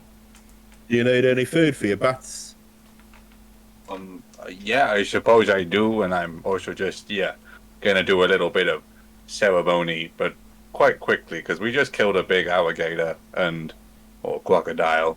I can't tell. I should be able to tell. I'm good with animals. But we met those lovely guys that we taught how to shoot guns like you guys like to do. So let's just get out of here, is what I'm going to say, because this is probably one of them holy animals, that we've... I'm just guessing. I'm just throwing it out there. Well, it's holy now. Top shot it. Can I just see if I can obtain any kind of back meat from the crocodile? There's still daggers spinning in it as well. Just So the meat flaying away. if anybody would like to attempt to take some chunks of meat for use, you can make a survival roll to obtain useful pieces. I'm famously good at harvesting meat. Solix, Do I just fall in the river? Solix thinks the Caspian Battle Blade is great for this job and just hacks its head off. Yeah. Phineas, you are you after it for human rations, or party rations, or razorback rations? It's all about the Razorbats. You harvest probably 10 days worth of rations for the Razorbats from this. You'll probably need, you'll probably need to do something to the meat to make it last 10 days, but you've got that much. Ooh. Yeah, I'm gonna pick up a spell. That's fine. Okay. I can get cleanse. I have cleanse food and water in my wheelhouse. I just don't have it prepared. Druids, you can just prep at the beginning of end of a long rest, can't you? Yeah. Yep. That's cool. Everybody, it's only been a short combat, so you still get all the benefits of the rest and whatnot. Killian, as the closer inspection of Killian and Arnor, you realise that whilst Killian took the bigger hit, at the time Arnor was actually less healthy than Killian was. Oh wow! But it worked out in the end. You buoyed Killian's confidence, and his attacks struck home, so that was good. You guys harvest what you can from the croc, settle back down, and Squint guns the engines as much as he can for you to limp back towards Corvus. It's a good 2 more days of travel, and you finally reach the entrance of the bayou, out onto the Black River, and Squint can open the throttle a little bit because of the wider waterway, but he's still got to keep it fairly slow, and there's probably another full day's travel back down towards Corvus itself. But on the Black River, he can travel, albeit slower, he can travel at night. So he chugs along, and you guys are approaching the city. Where are we? Let's find the right page in the book. I know it's only 9:30, but can we take a break there? And resume in 10 minutes' time. So thank you everybody in the chat for sticking with us. We're going to take a short 10-minute break, go and get watered, and we'll be back with you as soon as we can. Cheers, guys.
And welcome back, everybody. Thank you for bearing with us while we went and had a little drinks break. And we are ready to crack on.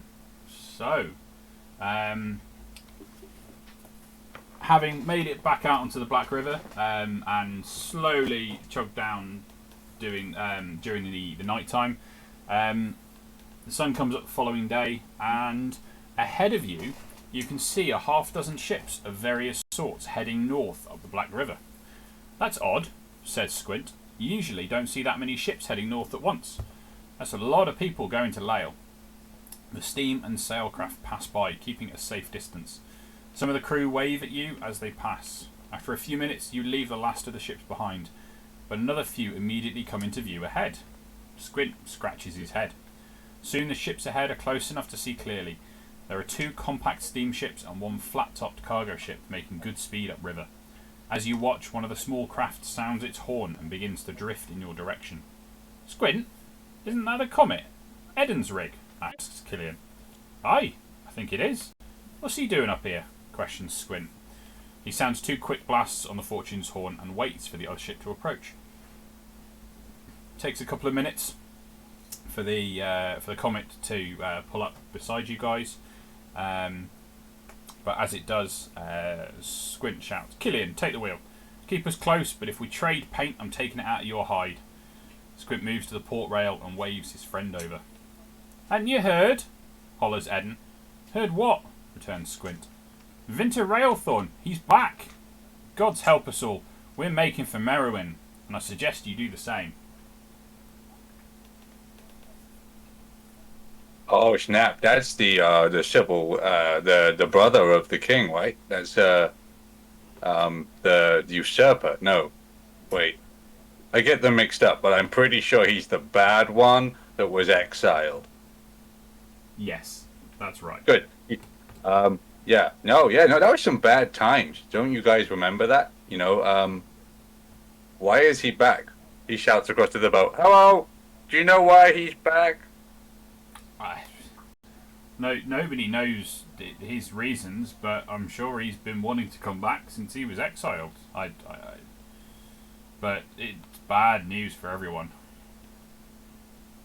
How fair the town? Have you been to Signar recently? Wait, Corvale, that one. Corvus. That's the one. Corvus. To refresh your memory, the Comet and Eden was one of the crews you spoke to before you found the Fortune. They are the crew that pointed you to the Fortune, so you know they've been in Corvus. They had a job lined up, which is why they couldn't take you. Were these the dwarfs? The dwarf ship? No, they weren't the dwarves. No, it was the last ship you went to on the dock. They said they would have taken you, but they had a job lined up already, and they recommended you go and speak to Squint on the Comet, on the Fortune even. So yeah, you know they've been in Corvus. Anybody coming from the direction they have has come out of Corvus. It's the next stop down that way. In that case, what news of Corvus? Haven't you heard? Oh no, you guys left. It was the night you guys left. The mayor and all the city council were murdered. Only Borlock has survived. And he's declared himself mayor. Oh, I hate this guy. This guy. Corvus is swarming with inquisitors. They must be Vinter's men. They have that tattoo on their right hand, and they're rounding up undesirables, as they call them, just like the old days. The City Watch is going along with them too. Well, they seem to be taking orders from them. Oh, Solix shouts over. Is the tattoo? Checks notes. Lightning Eye. Yeah, that one. That's the one. Mostly the people, they're like the normal citizens. They're mostly being left alone, but we don't know for how long. Which is why we're getting out. Nobody trusts Borlock or the Inquisition, and anybody who's spoken out against them's disappeared. Wow. No one expects the Inquisition. with the okay, so how many people are leaving? Is it like a mass exodus, or are we just talking of a few ships? Anybody who's got the ability to get out has made their way out, but they're restricting a lot of traffic and not really letting many people out. So we took the chance when we could. What's their end game? What's the plan? What do they want to do? I don't know. I just sort of had to show. Is it even going to show up?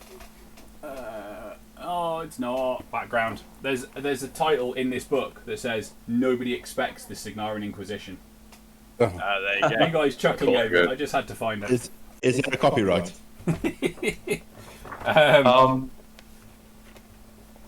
I So- sort of nudge Ingo and just make sure that the Witchfire Void is sort of hidden currently. I try and hint to him that that's what I've already got it on my mind, and I'm not. Like, I thought so. I was just They- making sure.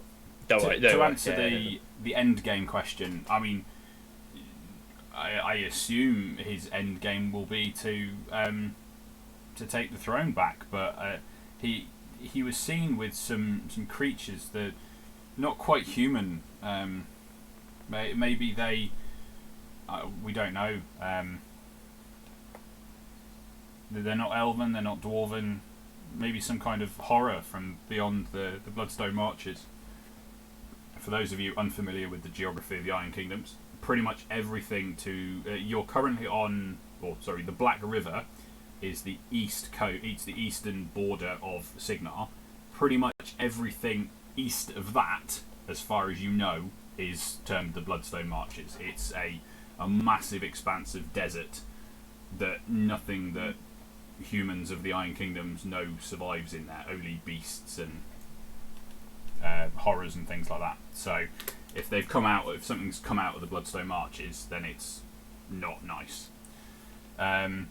The Inquisitors, they're searching every boat that docks, but nobody's sure why. And they're confiscating all swords and firearms. So if you've got any of them, I'd keep them out of sight. They don't seem What's the name of the bloke who's come back again? Vinter Sorry. Railthorn. Okay. So yeah, they don't seem to care about knives and crossbows and things like that. But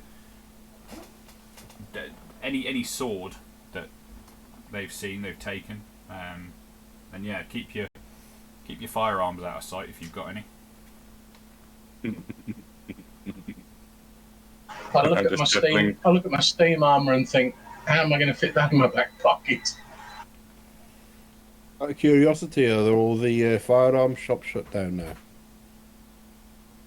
I didn't really go looking, but I think I think so. I heard rumours that they'd either had their inventory confiscated or they're forced to close the doors. Right. That's a shame. Does this boat have any smaller lifeboats? No. No lifeboats at all. That seems reckless, to be honest. That's just poor planning. I mean, nothing? Okay, here comes plan B. I think we need to get up before we get back, guys. We probably shouldn't put this crew at risk. But I definitely would like to go check on Father Dovash. So you've the Eden, the captain of the crew that has pulled up beside you, says that he best be going on. He's got to make good time if he's going to get to Merriman and out of trouble. But yeah, if you insist on going back to Corvus, then lay low. Don't catch anyone's eye, and definitely hide those weapons. I'll hopefully see you on the other side, Squint, he says. As Eden heads off, Squint looks balefully at your group. I'd bet a week's pay you folks has something to do with this. Am I going to get killed if I go back to my slip with you along for the ride? No, we've got Keep no. your mouth shut. Yes, most likely. Shut up. Oh, sorry. So he he powers the engine back a little bit, slows it down, not stops, does keep chugging along. I mean, you have still paid him to do a job. And turns and says to you, you guys better come up with a plan that doesn't end in me getting killed. And I'm going to stick you back on the slightly revamped Corvus map now. I got a few extra maps with the Kickstarter, a bit better detail. So, It looks like the Millennium Falcon. That was literally where I was going with that. I was like, oh my god, it's the Millennium Falcon! Nerds! I love you. From there, the Black River is... What the hell's an aluminum Falcon? Oh, which one's the Black River again? I think the Black River is actually off to the coming from the left of this map, because every single map of Corvus I've ever had has never been oriented north to the top of the page. But I believe the Black River is off to the left. So you'd be coming in from the left-hand side. But you've got time now to have a little bit of a plan about how you want to re-enter the city. As you said, you definitely want to go and check on Father Dumas. And it's a bit clearer now. Position number 3 is the church island. Yeah. So, do you guys remember we found another route into the city through the catacombs, I think it was? Mm-hmm. Was I there for that? I can't remember. He probably told you about it. Was Definitely not, told you about it. but yeah, you can have been told about it. So you found another way into the church through the catacombs of the church. Although Alexia did seal off your way into that. But it wasn't a way into the city as such. It was just a way from one part of the city. It was actually all still on the... no, it wasn't all on the church island. Or was it? I can't remember. So it was all in the vicinity of the church. So you'd still have to get into the city. Now the docks, the docks are at position 4 on there. So that was where you would ordinarily dock. But as you've ascertained, any heavily armed or armoured group is being stopped and searched. Weapons, swords are being taken, and what was I going to say? And firearms as well. So as you guys have rightly deduced, the Witchfire is at peril here. So you have to decide what to do with that. Ingo, to answer the captain, I've forgotten his name already. It's just like, you don't have like a super amazing hidey hole on this ship, do you?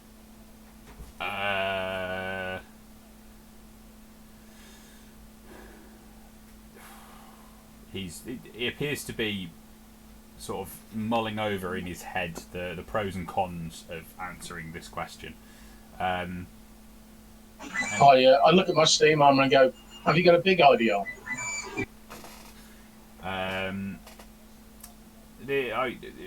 Before I came into possession of this boat, it was used for less than honest means. There are a few hidey holes, but you ain't leaving that blade with me. I can feel its evil.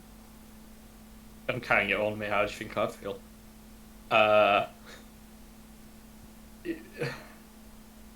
Is there anywhere how more about- before the city? I mean, there are a few places we could pull over and maybe get a ramp down if you wanted to get off before we got back to the city. So we can certainly unload you. I would be more than happy to do that. It saves my bacon getting back into the Corvus without you guys tagging along. Just gonna throw it out there. Slow and steady, not coming in by boat. Wait till nightfall, have a look what's going on. I'm just throwing it out there. Yeah, we don't want to go back in by boat. We're going to stick out like a sore thumb on a river. They're searching every boat, aren't they? So if we're not on the boat... What are the other entrance ways? Not by... How do you enter by foot? You've got city gates. You know this from other times coming in. So coming in from this side, from the Black River, you'd either come in off the north bank or the south bank.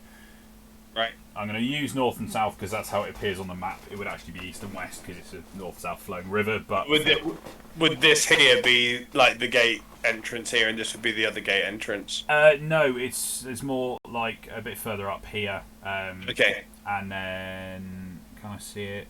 I can't see a specific place. There are multiple entrances per side, but they're all gated. So they can be closed off in the event of a siege or whatnot. So you've got a good idea. There's probably going to be checkpoints there as well. But I can at least disguise self disguises everything I'm carrying as well. So hopefully I can disguise that and just be like a guy with a walking stick. It's not a walking stick. A guy with a walking stick. Who's unarmed. Yeah, if they touch it, they'll know, they'll remember. I use the same trick. I have a feel like we're going to get patted down if we get caught. Yeah. How tall are the walls I think- around the city?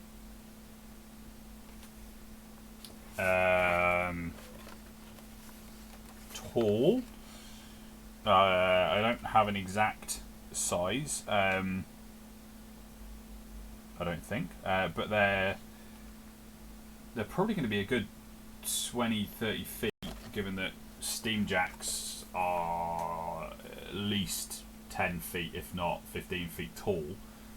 So to provide any form of reasonable protection against that sort of attack, you'd be looking at probably at least 20-30 feet.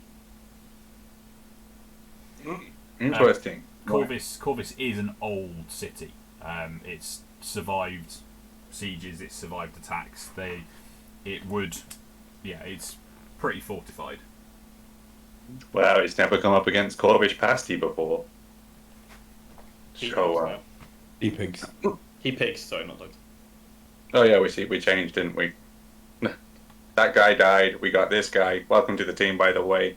And yeah, good. We actually earn good money here. But what I'm mainly concerned about is that the people that are going to pay us are probably either dead or working for Borlock. And I just don't really understand. I know. So my plan is, currently, if you guys will allow me for a second, I'm a pretty good climber. And by pretty good, I can walk on flat surfaces if needs be. In the form of a giant wolf spider, which is quite large, I know, but we can give it a go. And I'm just putting it out there. We find a quiet bit of wall. I crawl up the wall. I take some rope with me. I tie some rope at the bottom. You go down. We all climb over the wall, and then we just see what happens from there. I haven't thought past this. I'm just trying. I'm brainstorming. Again, I look at my steam-powered armor and then at you. Oh, yeah. I'm very not used to machinery in this world. You would think I would be by now, but no. I don't really care about the money. I care about the people who live here. This Borlock bloke, he Look. Thank you. Who's drinking? I was waiting. He doesn't sound like the nicest of people, and I think that these people are going to be oppressed. And I think we've done too much to save this town to let this idiot come along and oppress them more. Yeah, this is like a second home now, isn't it? Yeah. It sounds like he needs a spanking, lad. That's what he needs, a good spanking. We've been here 4.5 days and we're like falling in love with the place. Like a silly amount, as it's just been good to us. I've lived in these woods for like 5 years, guys. Have you ever been in? Right. So I've got a suggestion, if you'll indulge me. So we're on a boat. That boat is going to be under scrutiny. I suggest that we hide on the boat temporarily, and then we perhaps go off the boat a little bit into the water while it's kind of going along, and in the middle of the sea, where we presume Borlock might be in City Hall, what I suggest we do is, and I'm sorry, Captain, set a light to the boat and crash the burning boat send a message. Crash the burning boat into sea. I can see I've lost some of you. Where I'm going with this is that it might be quite a nice distraction whilst we do other things. What do you mean you can turn into a spider? Oh,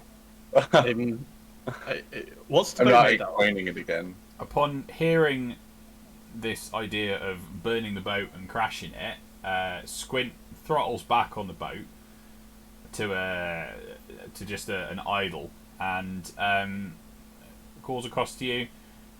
With that attitude, you can get off now. It's just Solix. Don't worry about it. It's just Solix. It's not real. So He's got more hit points than I can. That's a no on Operation Boatfire then. I'll duly noted. So, Yeah, that would have been a great distraction for when we climbed over the wall. So Squint throttles the boat back up to like a half throttle at this point. You're crawling along, but you can see Corvus in the distance now. What are we going to do? What are we going to do? Yeah, I think we need to get off the boat before we get into the city because there's no way. I don't know where I'm going with this. There's no way we're going to get in and not be searched. Yeah, let's go bury the sword under a tree and get in the city.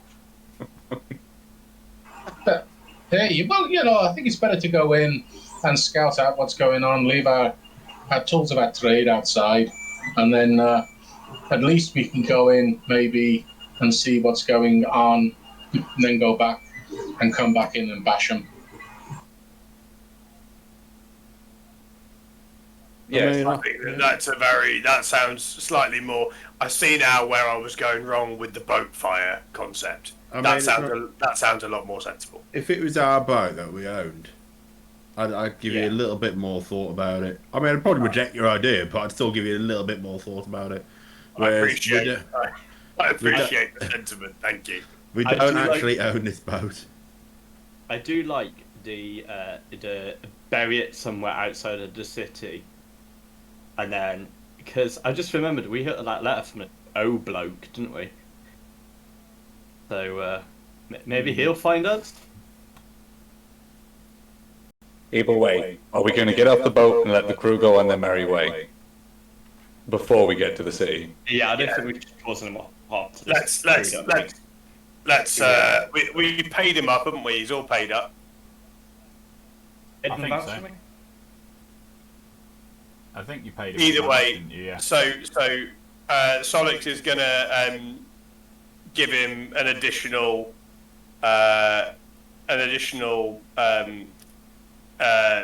20 gold pieces as we tell him the plan, and say, "Sorry, I thought about burning your boat, and I hope you're able to get clear of the city before anything else bad happens." Okay. That's much appreciated. I definitely appreciate the gesture. There's a fishing spot along here that'd be ideal to pull up against to let you guys off. So we can do that. And with that, he resumes the controls, throttles up the engine to gain a bit more speed. But again, the whole boat is limping along back to Corvus. But after a short time, about an hour or so, you come across this flatter section of the riverbank where the river is deeper towards the bank as well, and he pulls up close enough to lay a gangplank, but a chunky gangplank to take both Solix and the steam-powered armour, and even offers to refuel your armour for you from the fuel stocks on the boat. Yeah, thanks. That's very kind of you. Much appreciated. Okay, so you guys are now off the boat. You say farewell. As we get off the boat, I'll say to him, we're never on your boat. Like, yeah. Oh, yeah. You don't need to tell me twice. Come on. and he chugs off down into the city. You guys are now on the riverbank. He did inform you that one of the roads into town is a short walk through the fields. It's not going to take you long to find a road into town, should you choose to do that. You're probably still a good couple of miles outside town, so you're not going to be seen from the walls or anything, even if you get to the road. But what are you going to do? Do you want to head to the road, or do you want to find a hidey hole now, or do you want to get a bit closer? And did you get off? Did you get off on the coming in on the east or the west bank? So this would be east bank up here.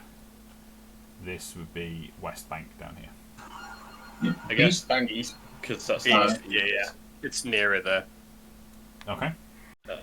I need to find some undergrowth to put the armor down in and leave it there. So if I can find a hollow with plenty of undergrowth, that'd be good.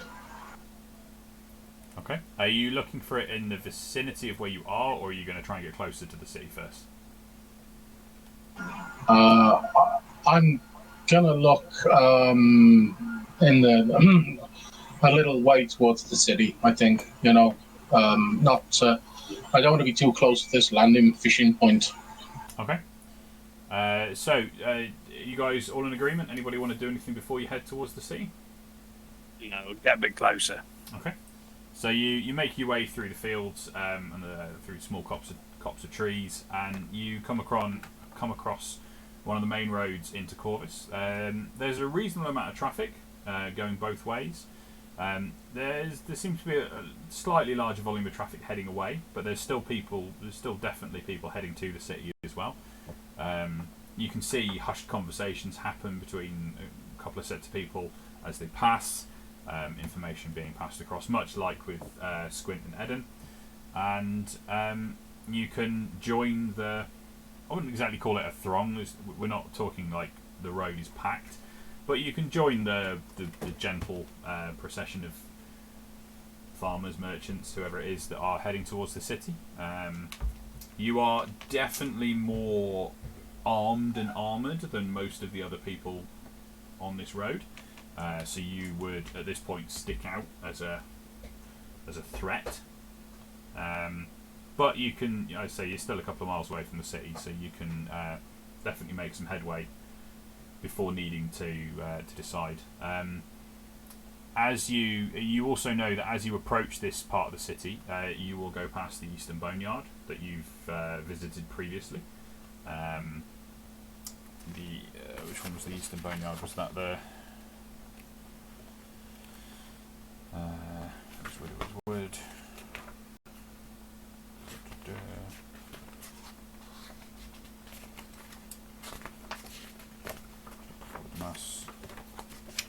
So the Northern Boneyard was in Corvus. The Eastern Boneyard was where all the poor, the rubbish tombs, the rubbish graves, the poor people outside the city. Which this would be the east side. So you'll pass it on the road, but a bit closer to town as well. But it is at least somewhere familiar that you know. Why don't we totally do the thing? Why don't we rebury the sword in a different grave? Yeah. I mean, if it's a good idea, but if Ingo can feel its presence and he's not particularly attached to it, isn't there a chance that the bloke who tried to get it off us in the first place has a magical attachment to it and can come and find it as easy? I have no idea. Maybe that's fair. I mean, I'm not saying it's a bad idea, but I'm just saying that it might be better if it's in our hands than someone else's. So, Phineas, do you have any kind of magical detection ability? I do. I have detect magic as a innate ability. Okay. If you were to use that, which I imagine you I possibly... will. Yeah? You can't detect the witchfire. You can still feel this malevolentness about it, but you can't discern it with magic. So if I was to bury it 6 foot down and cover it, and then detect magic again, it would get no result. You assume so. You've got no ping from it from your detect magic, so something is hiding its presence from magical detection. And also, if you bury it in a graveyard and people were to feel an ominous, malevolent presence whilst in a graveyard, it wouldn't really be that unusual. Especially if you're all there. I wet talk know that it can't be detected by magic. I'm also famously good at digging. We could probably go down about 10 foot instead of 6. I'm feeling confident. You say I you're don't know. famously known for these things, but if you're famous, I'm sure I would have heard of you beforehand.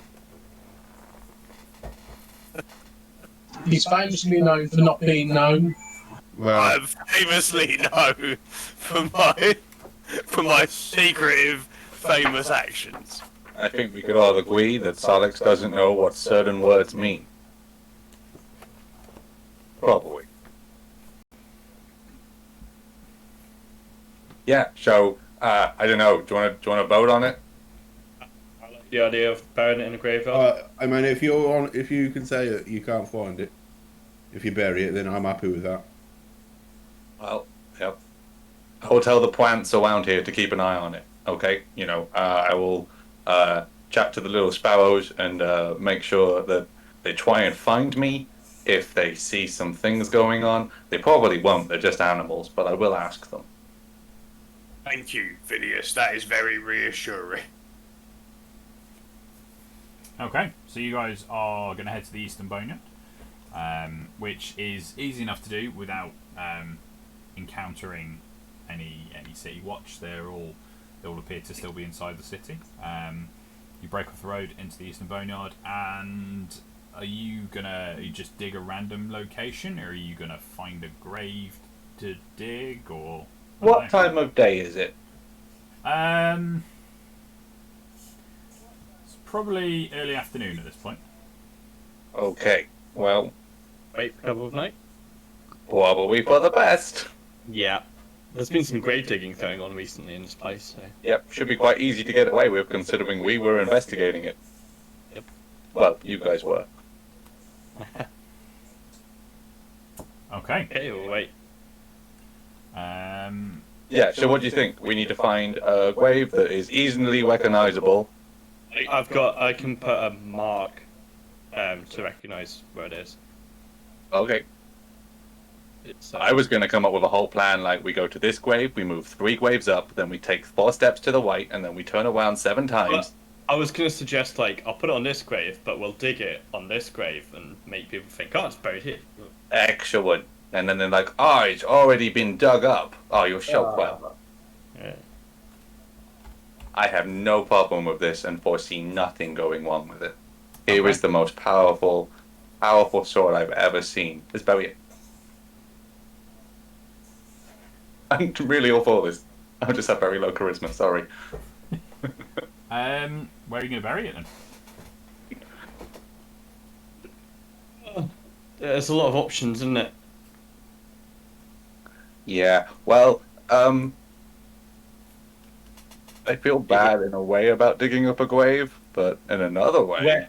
Where's Corvus in this direction?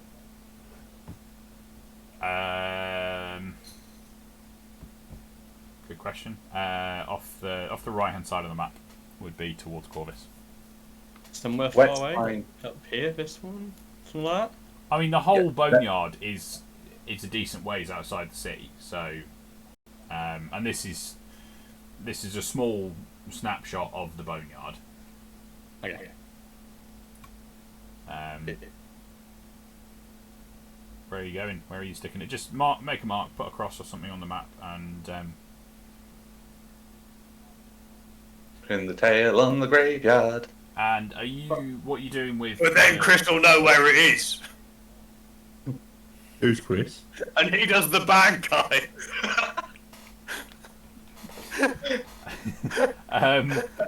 What are you doing with your steam armor, Galtar?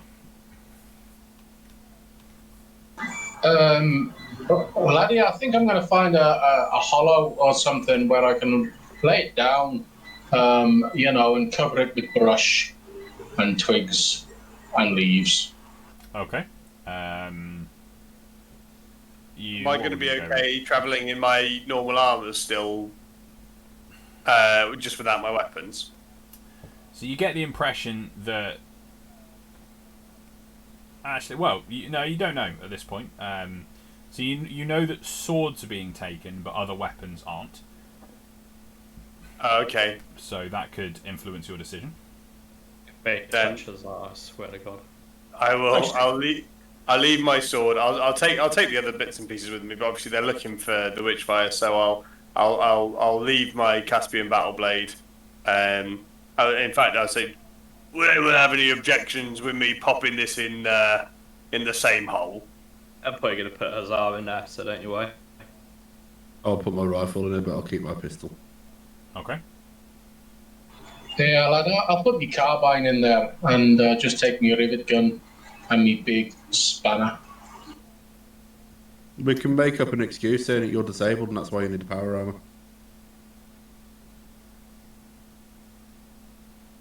Here we go.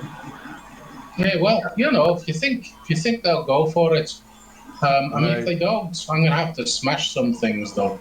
I mean, I'm quite charismatic, but so is Ingo, so I'm sure between us we can make an effort of it. And you do look a bit disabled in it, to be fair. I can try and charm some people, so...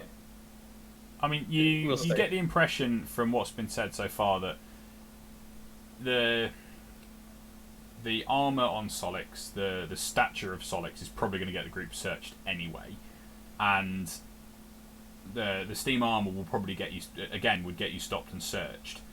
But if you don't have anything on you of issue, then you'd probably be alright. They're still letting people in. You're still a mechanic. Steam armour is still used in the foundries, in the factories, and whatnot. So it's not gonna. It's an uncommon occurrence, but it's not an out of the ordinary occurrence to have steam armour coming in. They're looking specifically for swords as well, aren't they?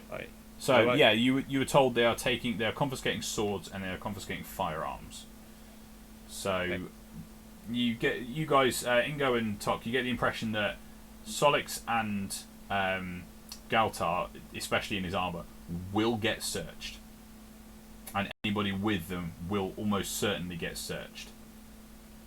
However, if you've got what they consider contraband, then something will happen with it. However, you get the idea that potentially maybe splitting up into smaller groups and letting Galtar and Solix go in as a group of their own, whilst they'll get searched, they don't have any contraband on them, so they might be alright. Yeah. I'm sure they can handle themselves, can't they? Yeah. And then us three, we'll bury the sword. You two got your weapon. You two can be magical, and I'll have my pistol. Yeah, I will be able to carry some extra stuff and hide it underneath my mask. Because I'll alter myself to look like Big Villager 4 again, so... I've got this, and then I'll spin my walking stick around and be like, so I've got a gun. It's the Rhinish walking stick, isn't it? Yeah. Yeah. While we're waiting for nightfall, that would have been a short enough rest to get my Furbolg ability back, wouldn't it? Yeah. I mean, you guys have sat around in there waiting for nightfall. You can definitely have a short rest. Can I just ask a housekeeping question regarding the Mage Rock? Yes. Is that like a it's not like a packed weapon for a warlock in standard D&D, is it, where I can make it disappear and make it appear? No, it's very much a physical weapon. That's fine. I will not swallow my gum. Can Phineas turn into like a dog or something that could just look like?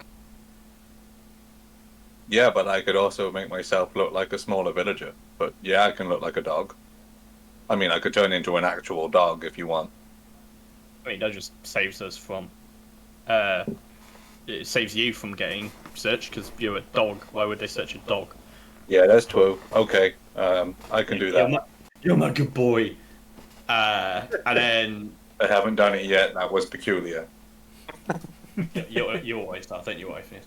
And then Toc and I can go in together and just be like, look, yeah, we have stuff, but what of it? And then obviously Solix and Arwen, Solix and Galtar can go in, and we'll meet them, hopefully at the church. Is that a good meeting place? That sounds like a good plan to me. I can only assume our HQ is being used by other members of the Watch that are now under the command of, what's his face? Warlock. Warlock. Yeah. Thank Okay. you. So Right, let's get this buried. that sounds like a plan. I'm not going to make you roll to bury it because it's easy enough to dig up the. I can imagine Solix buries it like a dog digs into the ground, legs apart. Legs apart, just straight in like that. Yeah. I'll do that somewhere near it, so we've got a mark. Well, for an hour, but a mark, nonetheless. So That is better be very useful.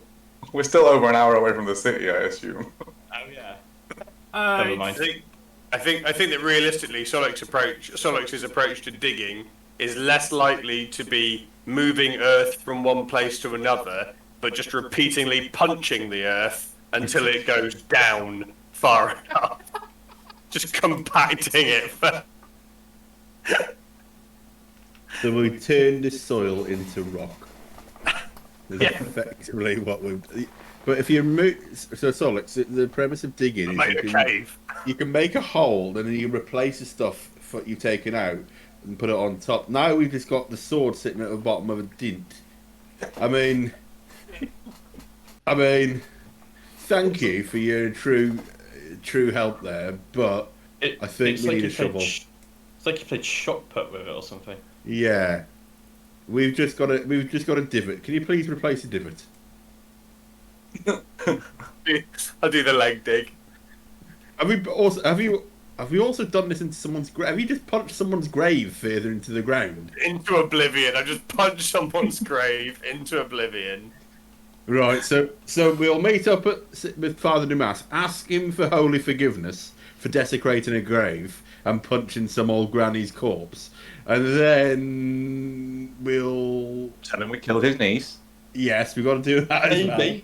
Maybe. I mean, No confirmation. That'll be on me because I think I was the one who shot her into the electrical chasm. If it's any consolation, while Solix was punching the ground, he was saying, "Everything happens for a reason," just over and over again. Sort of self-justification. Okay. Right. Anyway, Hi. So, no rolls for digging. So we are. Are you going to wait till the following day to go into the city, or are you going to? Well, we should totally scout it out at night time. Yeah, no time. Okay. So approaching the city then, but staying a fair distance away. You've got a scope, haven't you, Ingo? So yeah, you guys can stay a decent distance away and still get a good view. Scoping it out, you see on the eastern gate that not everybody is being stopped and searched. Some wagons go through. If it's fairly obvious what's on it, and it's like a wagon of straw is just waved through. There's an old man in a sort of grubby coat, and he's let through. However, the next one behind it that's covered with a tarp is stopped and searched. So you get the impression that if they can easily tell that there's nothing, they're not bothering. But anything that could potentially hide something is being searched.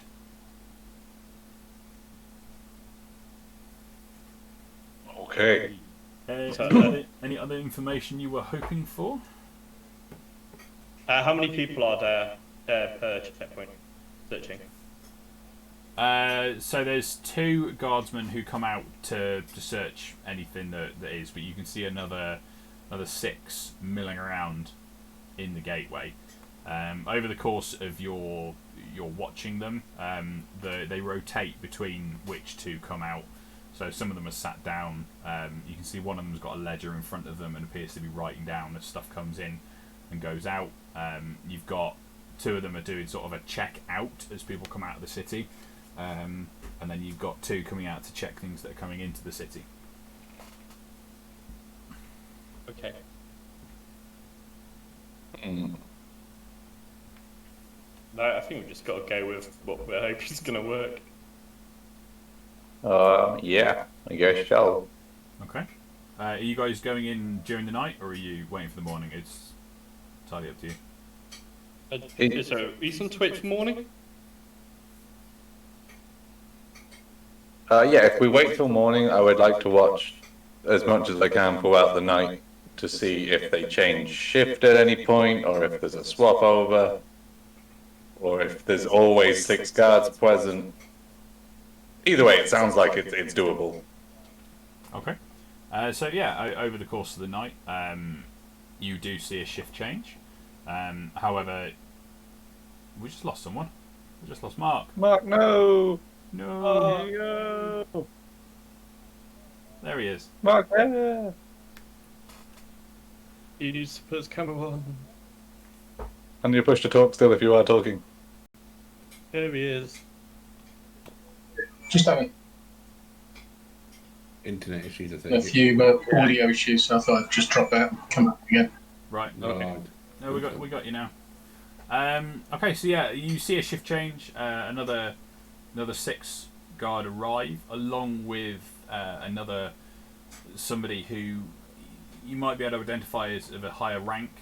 Maybe it's a sergeant, maybe it's a lieutenant. You're not entirely sure. You can't tell from this distance, but they're definitely being deferred to by the rest of the guard.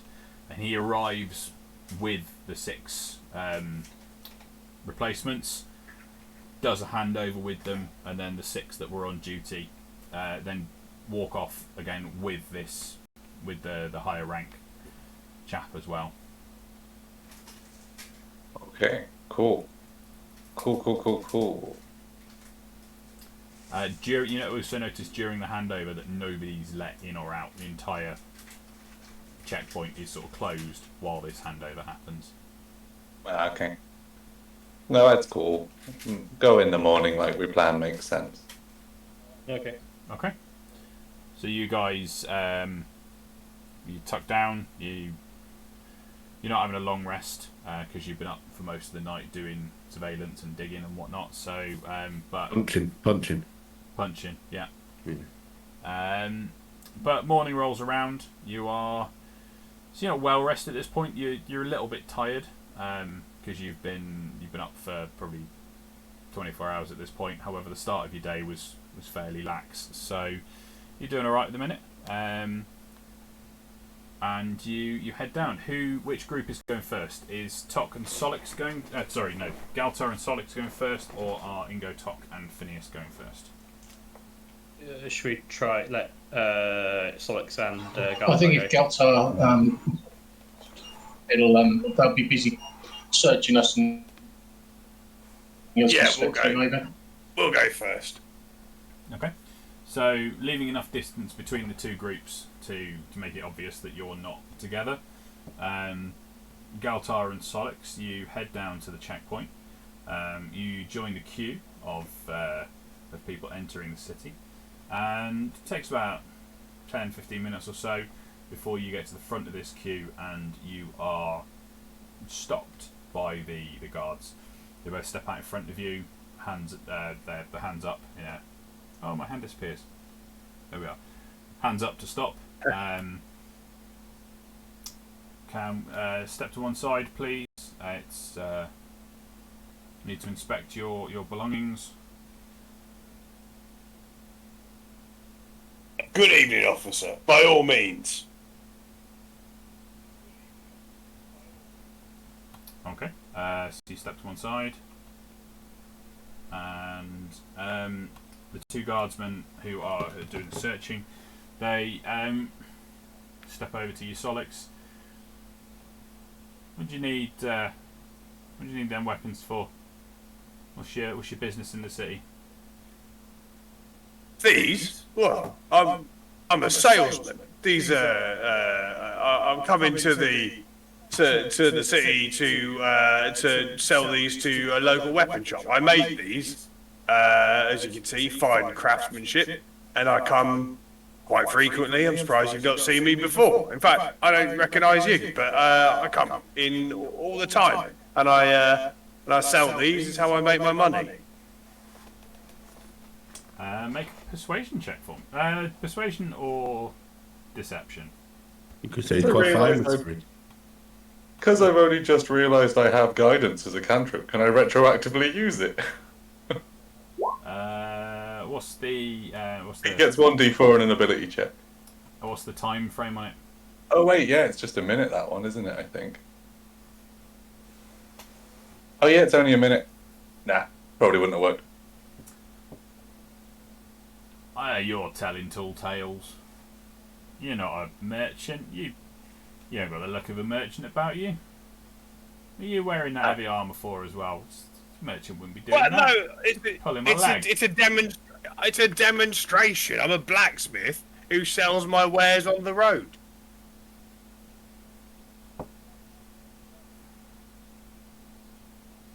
I've got nothing to hide from you, officer. You're welcome to have a look at me if you like. Go on then. Show us some. Put them down. Let's have a look. Yeah, so I'll pop everything down in front of him, and that is going to be a warhammer, a battle axe.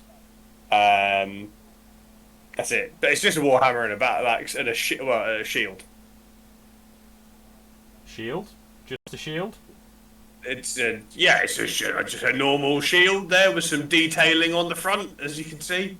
That detailing looks rather like a barrel to me. Well, take a closer look, officer.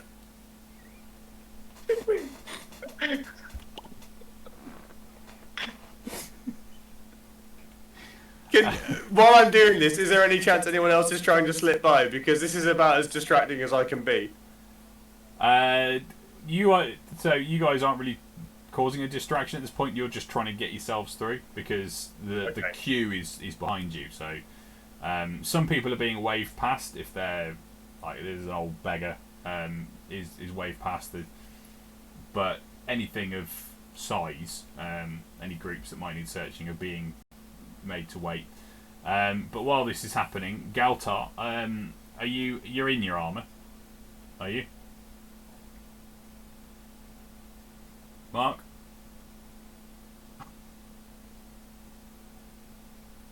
My audio is awful, so Solix can have to do the talking. Okay, no worries. Don't worry, Mark. I'm doing a fantastic job. So Solix is going to say, no, what we've got there is something very special. I'm a mute. I'm mute for the purposes of this conversation. Okay. What we've got there is something very special indeed. What this is something that rolls circular projectiles out of the front of it very slowly. I mean, I'm yet to refine it. I've got to be honest. It's a prototype that I haven't managed to get working properly. I mean, it's embarrassing. If it walks like a gun and talks like a gun, I'm pretty sure it's a gun. So you're gonna have to leave that with us. Do you know what? I tell you what. Let's make a deal. If you can fire this weapon and do what you would consider to be a meaningful amount of damage to that tree, then I will by all means let you have a look at it, keep it, do what you want with it. But I'm assuring you now, it's basically a handheld marble run. There's nothing to worry about. He's sort of taken aback by this, but please let him fire it. Yeah, he's going to fire it. He takes you up on that. Where is... What do we got? It's gonna go one way or the other, isn't it? City Watch, there we are. It's gonna blow the tree in half. So he takes the shield off you, he hefts it, and I mean it's quite heavy in his hands. He turns, points it at the tree, and hits the tree square in the middle, blowing a rather large chunk out of it. Like I said, walk like a gun, talk like a gun. It's a gun. It's staying with me. I tell you what, I've not had any luck with it, so you're better at it than me. So yeah, you look after it. And can I just pick it up on my way back out later? I don't know. You just said I could have it. Well, you could look after it for me while I go about my business. I understand that you don't want me bringing a firearm in, but you know, don't just take take stuff off honest tradesmen. Honest tradesman? I'm still not fully convinced. It'll be in the watch station. Whether or not you get it back ain't going to be down to me. Thanks. What's your name? I'm Officer Dibble. Solix doesn't laugh. He just not. He's just Officer Dibble. A pleasure, Officer Dibble. Now, can me and my robot friend carry on our adventures? Oh, we haven't checked him over yet. Well, there's nothing to check over him. Look at him. He's quiet as a mouse. Get him to pop that armour open. Solix, you'll just bang him on the head and be and be like, time to show him you open it up. Let's show him what's inside. See what's under the hood. Okay, so the visor opens, and you see Galtar inside. Has he got his hands up? Was that Mark? He putting his hands up. The constable, the other constable, takes a wander round, checking it over. So he spies the jack wrench and the rivet gun, and doesn't seem to be that fussed. What's his business in town? It doesn't seem to be saying much. You're travelling with him. What's his business? He's my assistant. He needs this for mobility, but also to help me carry things. He's very useful. Doesn't speak much, which I like, to be honest.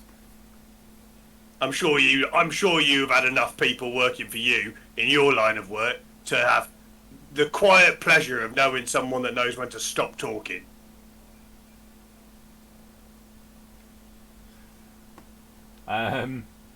Very well. Go on, move along. You're holding up the line now, but no funny business in town. If we get sight or sound of you guys causing trouble, there will be hell to pay.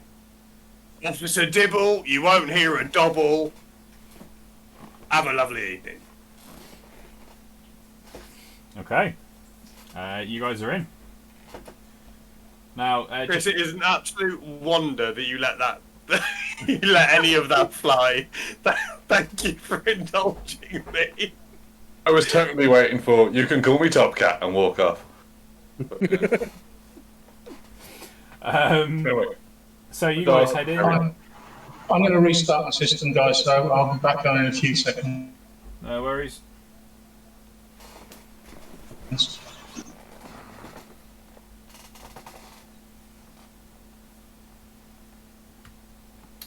Where'd James go? Because I was just about to ask you guys what you guys are doing. Okay, well, James is turning into a dog, right? That's what he's got to do. He's turned into a dog. Inger's going to talk. He's like, look, my plan is if they ask what we are, we're hunters, okay? That's why we've got pistols, yeah?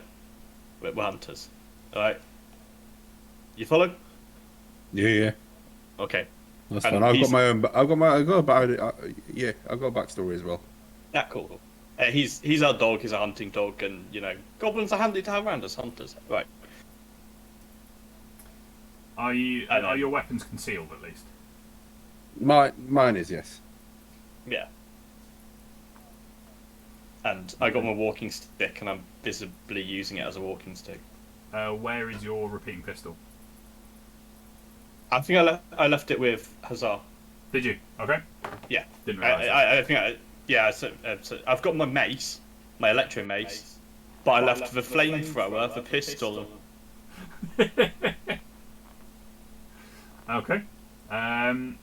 So, are you using any kind of illusion? Are you dressing yourself in any particular way, or are you James? Are you wolfing it up, dogging it I up? am turning into a more domestic sheepdog, if I may. Cool. Because I feel like a wolf is a bit. It's a wolf. True. But a dog, like a farmer's dog, would fit in kind of nicely. Yeah. Are we talking something like a collie or a lab or hunting dog or? Like a collie. I was thinking a nice endearing collie. Actually, more like Droopy. Right, exactly like Droopy. So yeah, I'm happy. Okay. I'm not a talking dog, just a dog. You guys make your way down. That's better. I can hear you all again now. Awesome. Great news. You three make your way down to the checkpoint, and much to your relief, you are just waved through. That's a bit racist. I start firing my gun off. No, I don't.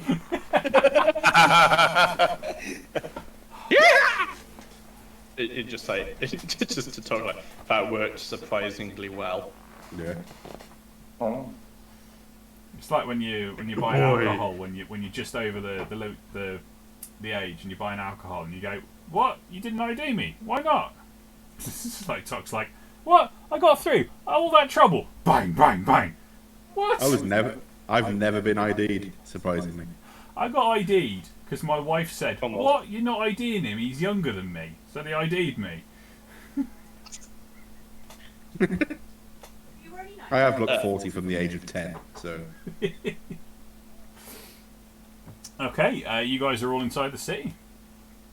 And heading towards the church, yeah. Yeah, making your way through the city towards the church. And you were rendezvousing at the bridge, weren't you? Over to the church island. Awesome. And are you low-key disappointed that he didn't get us to roll deception or anything like that? I've got +7 on persuasion. Yeah, I'm really +5 on upset. deception. Yeah. Well, you Yeah. guys- The two who've got good charisma stats have Yeah. just been ignored and are just.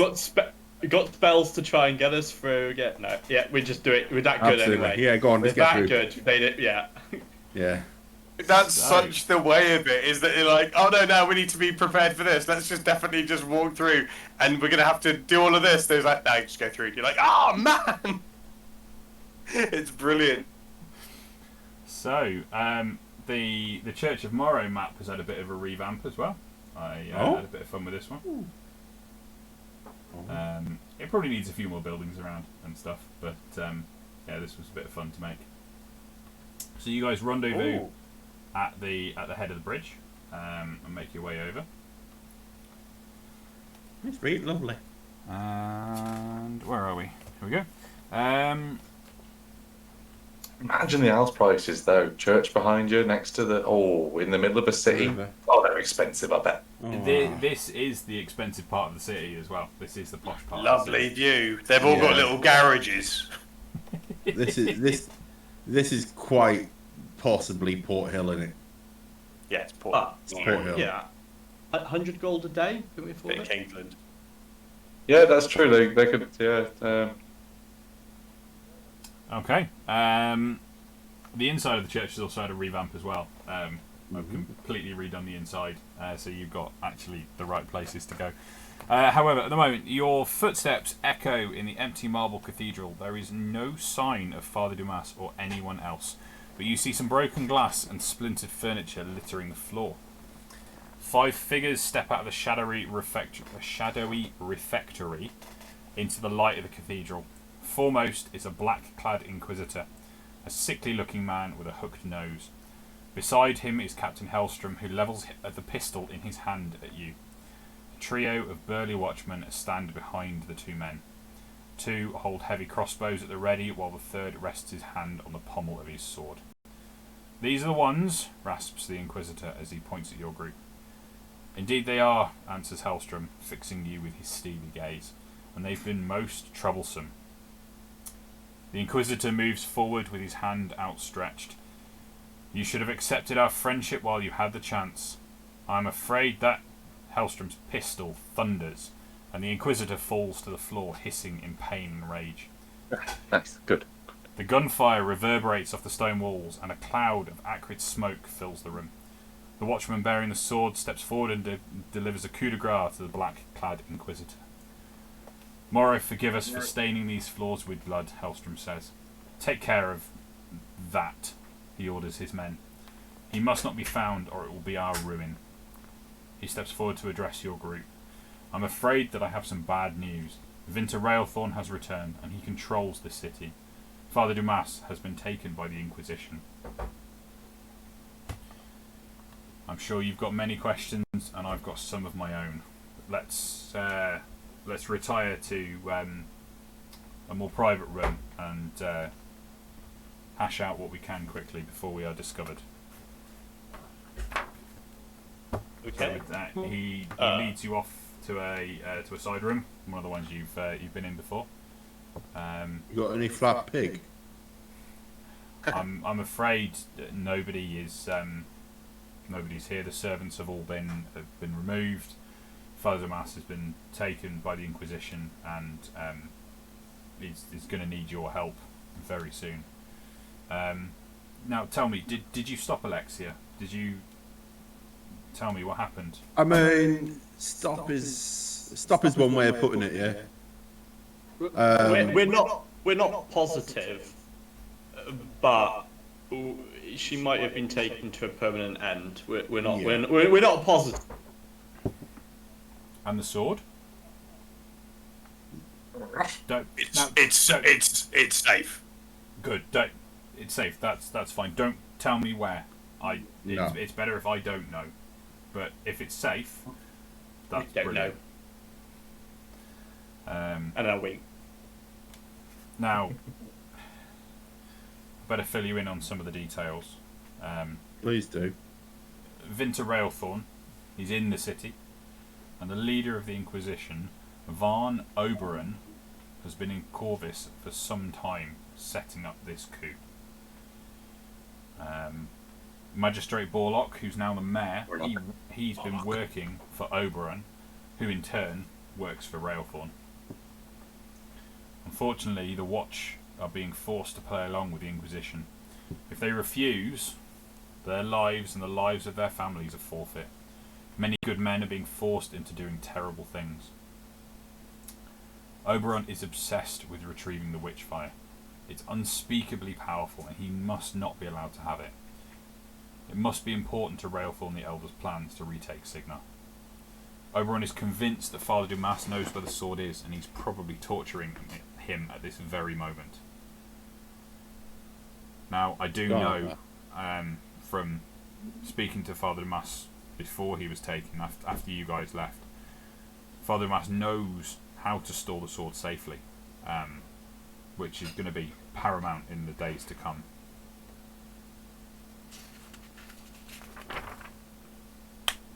Now, I hate to ask more of you, but Father Damas definitely needs your help.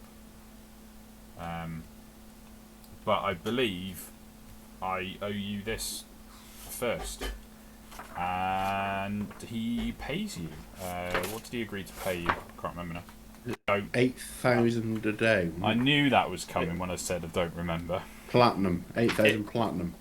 It was 100 a day. Yeah. I thought it was 100 Yeah. a day. And you've been away for... Yes, it Oh. age. About a week, innit? So it took you... It was 2 days to get there, and it's been 4 to get back, so 6 days. Nice. So 600 gold. 600 gold. Oh my word. Oh my word! Oh my days! I am minted. That's Um, a lot of things that I can get for. Should we all have platinum? Or does someone have the platinum? I I've got have. 20 platinum. Yeah, We we've all got 20. 20. We found 100 platinum and we gave. Shed it at 20 each. Sorry, yep, I never put that on. My bad. I think you were a snake or something, and I was carrying it for you. But I gave you your money back. I don't think you had platinum. I think I did.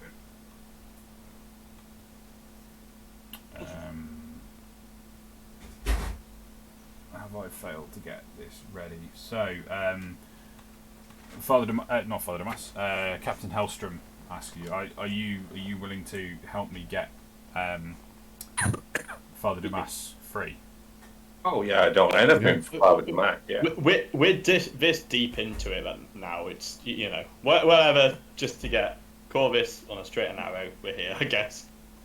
Galtar, you're with us now. You cool with this? He's pretty cool with it. He doesn't speak much. Yeah, he's stoically calm. Yep. Yeah. Okay. No, that's great. Awesome. There we go. Yep. He also has 4 different accents, but you have to bear with him. It was processing which accents He's he used. he's got multiple personality disorder. Yeah,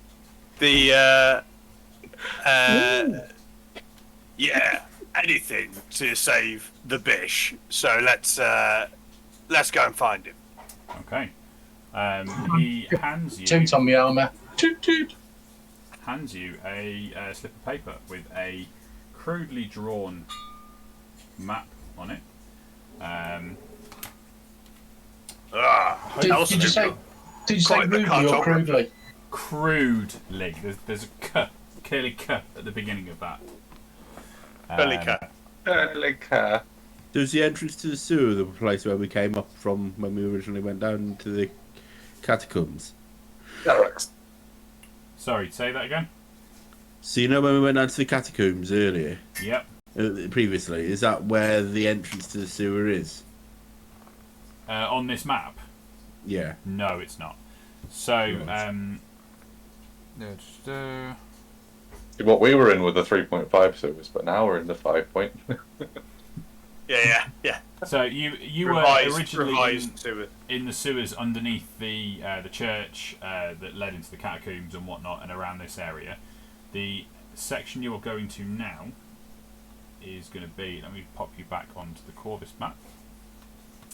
Father Damas is being held in the courthouse, in the cells underneath the courthouse. So the let's just zoom in for the stream. I've read the description of this, but it doesn't appear to be in a nice. Right. Okay. So before you part ways, Captain Hellstrom hands you a small silvery object on a chain. It seems to be a tin whistle. If a guard challenges you, sound this softly. If he is loyal to me, he will cause you no trouble. Use this only as a last resort. There are many guards at the courthouse, but few are yet my own men.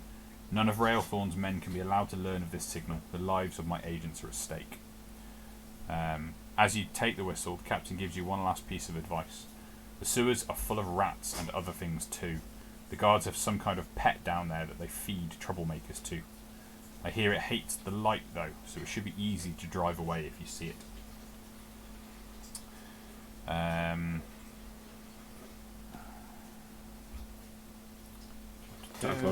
So you have you've got a map, or a crude map of the sewers underneath the courthouse. There is a sort of a exit, a gate from the sewers leading out into the water. So you need to take a small boat of some description, rowboat or larger, to get to the courthouse and or get to the edge of the island that the courthouse is on, and the entrance to the sewers. This is probably best done under the cover of night. The guards around the courthouse will probably see you during the day. but that gives you time to go and procure a boat to do that. Any other questions before you go? I'm just going to show him the O. And be like, you any ideas?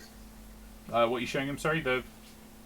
If the note we got before we left, where it's like, I'm the rightful owner, I'll be sure to reward you. Best O.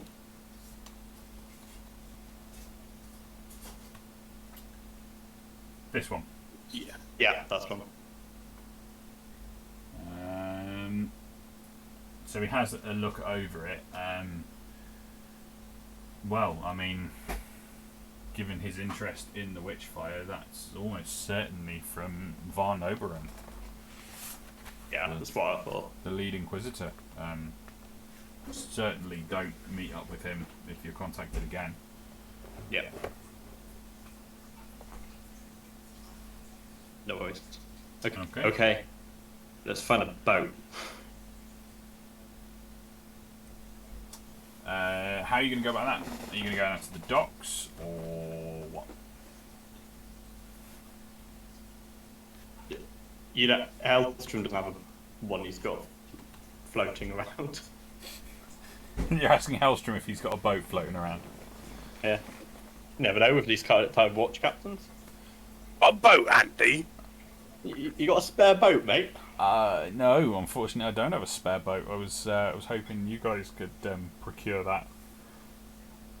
Oh well, we can definitely procure things. That's not necessarily the issue. It just sort of makes it slightly less dodgy if we know someone that's got one already.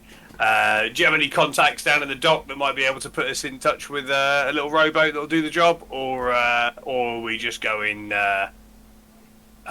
under the cover of darkness to pick one up? And let's face it, if it's a big enough rowboat, I can effectively pretend to be a turtle on the way back. I would imagine if this place is anything like somewhere like Venice or whatever, there'll be lots of little places where people can get on and off boats because they'll move around the city. So can we have a look for boats that are, tied up and no one seems to be caring about? You don't need a massive boat, do it? No, you don't. He does look up and down at your steam armour, and that might not be the most appropriate attire for a jailbreak. Well, I think I'm going to park it in the church for now. Might I suggest not in the church? Crypt? That's not a bad idea. I'll go and park it in the crypt. Okay. Out of interest, given the situation with our kind of armor and things getting a little tired, do you know if there are any armorers still operating in the city, or is everyone under lock and key at the moment? So we've been instructed to crack down on firearms and collect up any swords. There are still armourers working. Armour itself doesn't appear to be a problem for the for the Inquisitors. So you might be able to procure yourself some replacements or some upgrades in that department. But weapons might be a bit more of a struggle. Depending on what you need, I might be able to help out from some watch surplus, but I don't have nearly what I've got nothing of the sort that I can offer you like I did before you left for the temple, unfortunately. My wonderful shield cannon was unfortunately is now currently Officer Dibble's got it, and he's going to be keeping hold of it, I think, for the time being. So I could do with another shield, and I've got to be honest with you, got a bit of a hole burning in my pocket, and I'd quite like to procure some heavier armour. Might be frowned upon at the moment, but you can give it a go. You best head over to the Armourer's Borg, which might get you. Well, it's relatively close to the docks. You might be able to find a boat nearby. So it's. I don't know. But I wouldn't say it's a good idea. But Famous for not having good ideas, so don't worry. It's something that we can leave for now. It's just I feel quite vulnerable without armor. I'm sure I can rustle you up a shield that'll will do the job. What did you do? Out of character for a second. What did you do with your shield that you had before you got your shield cannon? I don't remember. I imagine that it's in our house. Remember, we had a house. Yes. Yeah. So I probably left it in our house. It's in my bedroom next to my Trollkin wall posters that I've got up of attractive Trollkin ladies.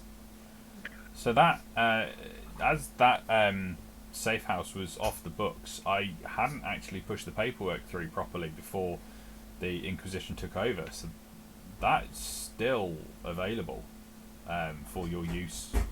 I mean, I'd keep your heads down, but it's still available. And your stuff is still there. So if you could head back there and grab your old shield from there.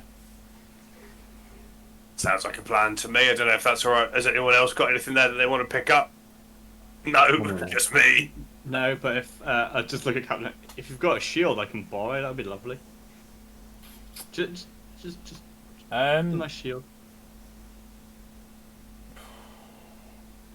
I'll have a look in the surplus, and if I can find one that's not gonna lead back to the watch, then I'll get it dropped off at the safe house. That's fine. Any of you need anything else? I mean, I must get back before my presence is missed. No, I was going to go and see if I can buy a new gun, but I don't think that'll be a possibility. I'm afraid any sales of firearms has been completely curtailed. All the inventory in the city has been confiscated. That's fine. Is there a potion master or indeed a trinket shop, Ring, if you know what I mean, in this place? But mainly potions. The merchants apothecary. are still, the apothecaries, they're still functioning. They're still allowed to trade. So you head down to the Merchant's Borg and see what you can find. Oh hell yeah! Okay. With that, Hellstrom bids you good day and heads off back to his duties. Your house, your safe house, is down here in the Docks District. Just for point of reference. Where are you heading? Are you heading down to the safe house first? Because you could go. If we come head out there the church and then grounds. go to the docks to find a boat, yeah. So you can come out of the church grounds, head down over the bridge over the Black River, which in and of itself is big enough and has a market on top of it on that bridge, and then you come down into the Merchant's Borg at number 10, and you can continue down towards the safe house. What's Tom chuckling at now? You said duty. No, you said bid you good day, and I think it was me and James earlier today were talking, and it was we did a good day thing. It was I said good day, sir, and it just stuck with me. You had to be there. It wasn't even that funny, but it just tickled me. So thank you. I assume you saw me mouth it to you at the right Yes. time. Yeah. Good. Right. See, at the moment, I've got the stream's copy of Roll20 that covers half of your videos, and with the James' current position, I see the top of James's head and very little else for the most part. He's just disappeared behind it. Okay. So, moving through the city, you can see that everybody appears to be on edge. There are patrols. There are a lot more patrols and guardsmen around. The vast majority of those having at least one Inquisitor. You're not troubled nearly so much now that you're inside the city, especially seeing as you've left the steam armor behind. You do get a couple of looks at Solix as he goes round, being heavily armoured trollkin. But you're mostly untroubled. You see, they've not really... you feel the presence of the Inquisition and the Watch, but they're not really troubling anybody yet. You feel that there might be a crackdown coming, but it hasn't happened as yet. So you head through to the Merchant's Borg. What specifically are you looking for, James? Healing potions, if possible. Just as much healing stuff as I can get my hands on. Okay. Be it a small salve or stuff like that. Yeah, you find... well, make an investigation roll, then. Not bad for me. That's pretty good. Yeah, you successfully ask around and find a potions and salves type shop, which has a few healing potions. They're not healing potions as such, are few and far between in the Iron Kingdoms, as healing magic and whatnot is much more difficult to come by. But yeah, you can find the equivalent of 3 healing potions at 50 gold each. Oh yeah, I will. Yep, I'll get those. No haggling, that's fine. Okay.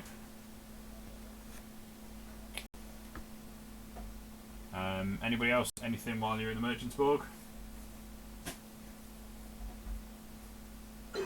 I need bullets, but I suppose they're not going to be available. When you say bullets, you've got your rivet guns, so you need rivets, don't you? Which... I'm okay for rivets, but I'm going to need bullets for my carbine when I get it back. Ah, right, yeah.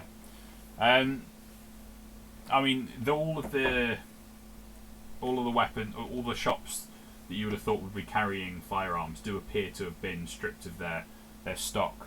However, you do still see some ammunition around. It might be possible to pick up some bullets, but yeah, you might have to do that discreetly. So, heading through, you get back to your safe house, and yeah, it's in one piece. It's not been ransacked, and you find any gear that you may have left there previously. Solix, you now have your shield back. Thank you. When we were merchanting, obviously I'd like to upgrade everything to plate armor, but I realised as a trollkin that getting plate armor is perhaps slightly more complicated. So I don't know whether there's like a piece of armor that I could get that would do it, or like even if it was just a helmet or something that I might be able to procure at this point to help me out a little bit. Okay, so you'd be looking at the Armourer's Borg rather than the Merchant's Borg, which is slightly further round. Okay, cool.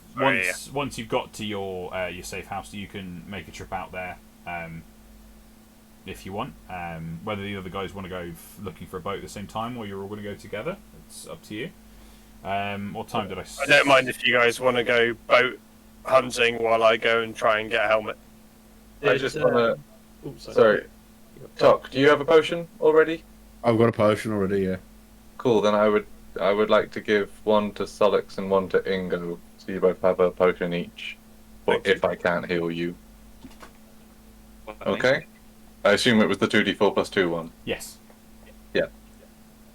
Sorry, Galtar, I only bought 3. I'm squishier than all of you. Don't worry about it, lad. I'm fine. I'm, hardy. My people are hardy. Yeah, you got all that metal protecting you, so you'll be fine. The armor's in the crypts.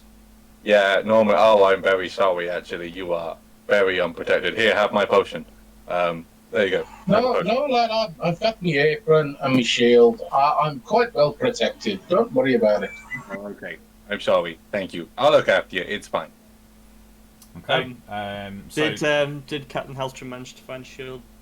There's nothing there yet, but you guys have come fairly directly. So even if he has, he probably hasn't had time to get it dropped off yet. I might wander with Solix then. Okay. Because while you're going now, I might follow you as well. Because we're going to similar place. I also want to find a bit better armor because I realised I can wear medium armor. Which if I find, I find. If not, I don't. So I might come with you. Okay. So let's go with the shopping first then. If you can make an investigation roll to see what you can find. Let's have a look. That's actually a 9. Also a 9. Okay. It's relatively easy to find what you're after. You find somebody who is working at their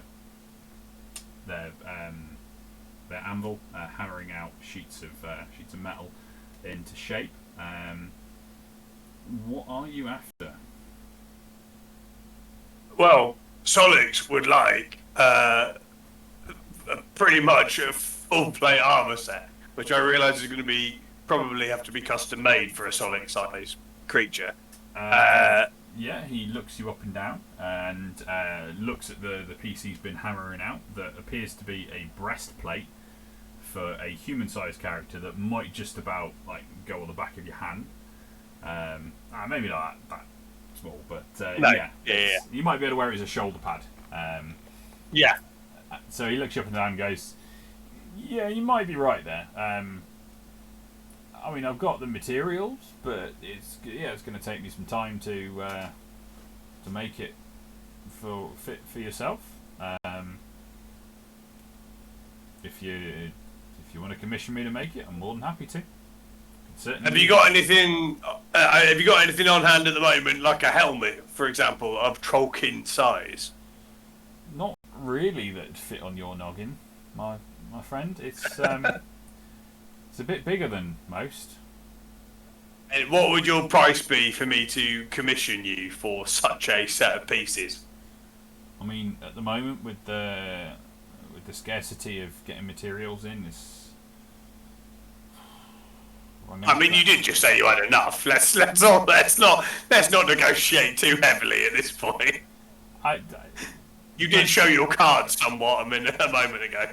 While I say I have enough, I would have to replenish my stocks, and of course, a suit of Trollkin armor is going to take up considerably more metal than a suit of human-sized armor. So I think I'd be looking at 2,000 gold. Do I? I have. All right, sounds good to me. What else am I going to spend it on? In terms of the bonus, that just out of interest, speaking about because I don't fully understand how the game works, and to help people along with it, I imagine that this will make it much harder for me to take damage if I have a full thing of plate armor on. So what are you wearing at the moment? Chainmail. I'm wearing one chainmail vest, and I sometimes hold a shield. That's basically where I'm at as the tank for the party. So I'm imagining that an entire set of platinum armor has got to be not platinum armor. I was gonna say armor that yeah, shiny diamond armor like Minecraft is gonna be better for me. When we talk about chainmail armor as heavy armor, there is an option on medium armor for a chain shirt, which is just your chainmail ring shirt, and that's only a 13 armor class. Chainmail armor itself with an AC of 16 it's the chainmail armor. It's got some plates on it. It's got some bits protecting other components. So that gives you a flat AC of 16. It doesn't care about your dex bonus or anything, which is great because yours is a negative. And then your shield adds 2 to that for an armor class of 18. Yeah. Plate armor will give you a flat AC of 18 plus the shield for an AC of 20. Yeah. So whilst it doesn't seem that much higher, an AC of 20 over an AC of 18 is a nice boost. Yeah. It's. I mean, in game terms, it's not like I'm saving for a house. So, so I've been saving 4 armor since we started 12 weeks ago. So, and now I'm in a position to commission it. And as long as this chap stays alive, I'm quite happy to pay him half now, half later. He'll take that. Yeah, half an hour, half later. Right. Chris actually remembers to take notes this time. 1,000 gold pieces owed on commissioned item. What were you after, Owen? Has he got some half plate armor? Half plate. He looks you up and down, and yeah, I could put together a suit of half plate for somebody your stature. Would you not be interested in a tailored set? You know what? Just seen that, and yes. I thought it was a heavy armor. Obviously, the downside to the tailored set is it's going to take me some time to make it for you and to make it fit. You'll have to come back for a fitting and then maybe a few adjustments. But I think the benefits, as you'll probably understand, will outweigh the time needed. Yeah. Yeah, it's fine. I'm happy with that. And your heels go. I didn't catch that, Owen. Your audio's gone choppy. Oh, sorry. So, do you have any shields going? Shields? Yeah, I'm sure we can get a shield in there for you. Just your bog standard normal shield, nothing special. Yeah, I'm not that strong, so just a normal shield. Okay, I'm sure we can do that for you. I mean, again, with the scarcity of replacing materials, so what should we say? 900 for both, tailored plate and the shield. Oh, yeah. You know what? I tell you what, I've got 840 gold right here, right now. It's what I've got, gold-wise, in my hand. This bag. Make a persuasion roll. I'm pretty sure that's why he just said it, because he wants to roll persuasion.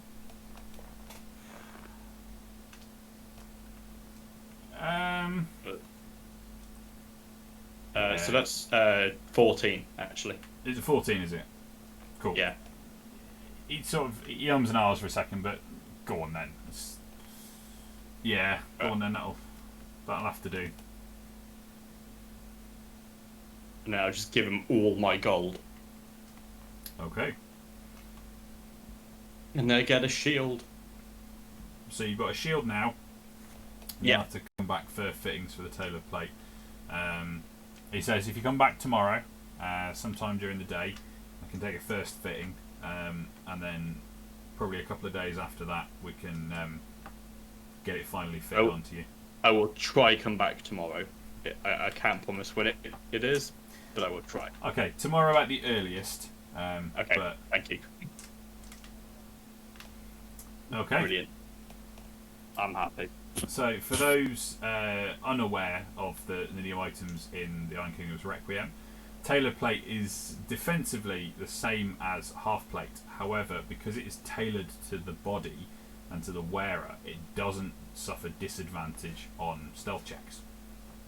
Oh, nice. Which is quite a nice feature of it. It also works out to be lighter than half plate because it's moulded better and can provide protection.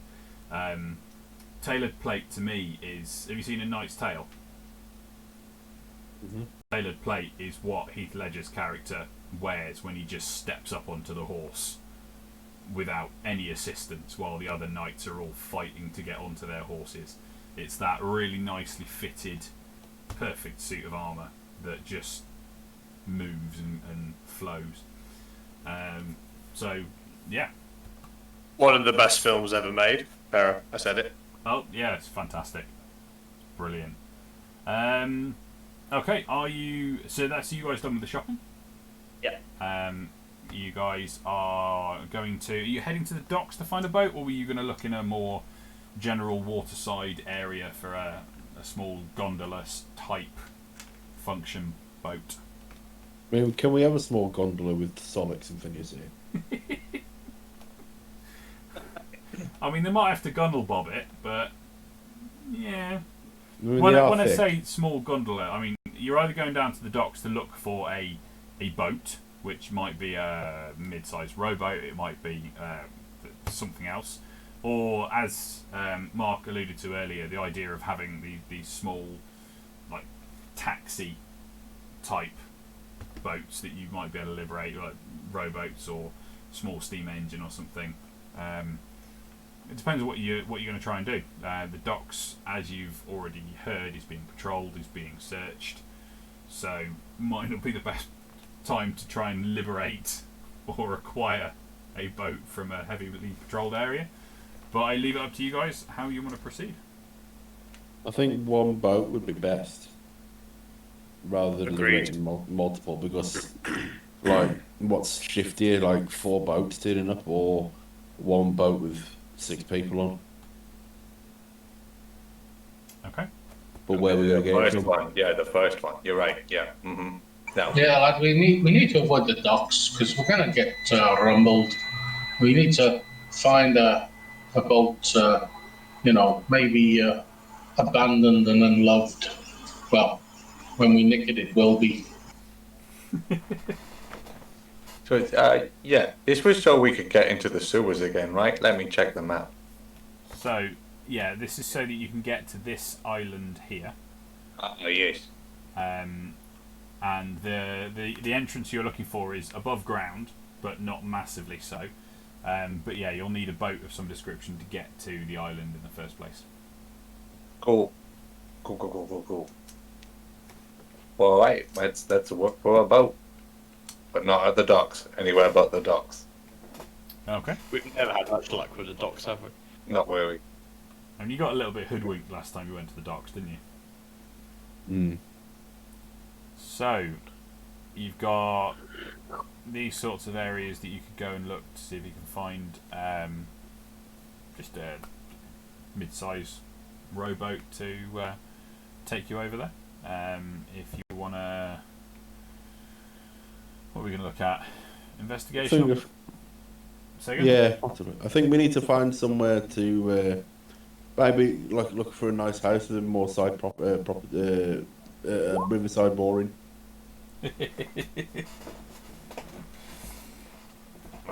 Number of times I've been on a kayak trip and I've paddled past somewhere and gone, oh, I'd love to live there because you've got the garden opening perfectly. Not just for that, I just think we could go and steal their boat if we've got one. So most of the city down to the river it's quite steep, but there are a few bits that come down to not beach like, but the incline from the river is a little bit less steep, and one of those sections is over here. It's not the nicest part of town, but being the more industrious section of it, there are some small boats down there. The area is patrolled, not necessarily just by the City Watch as well, but by businesses watching their interests. You've got warehouses and stuff down there, but there are some boats down there that could be acquired, given the right skill set.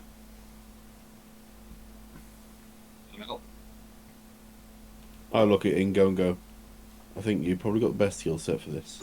Mate, you see, if you'd have gone and got Arwen back, this is his skill set. Okay. Yeah. I'll give it a go. So, are you waiting for cover of night to move? Are you till you're waiting for Solix? I just realised Solix and Ingo weren't there at this point. But you Yeah, we were there.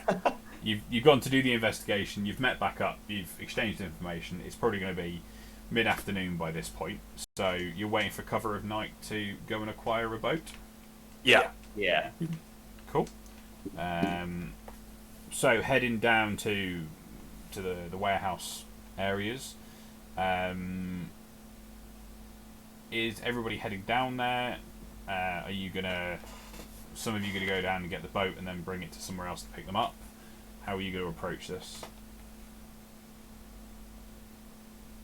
I think if we do the old Tokingo and Phineas and pick up Solix and Arwen. Galtar. You'll have fun picking Arwen up from down here. Yeah, sorry, his name is still Arwen on Discord, so it was like, hold on. Yeah. So if we do that, and then we can pick them up, where's a good place to pick them up? Can we pick them up from by the church and then head over? We could do. Yeah, You have to sail past the island and come back. That's a huge, huge distance to have to row, and if you get spotted, you're in trouble. Is there any way we could be a lot closer than that? What about I'm going to take my finger off the talk button and ping some.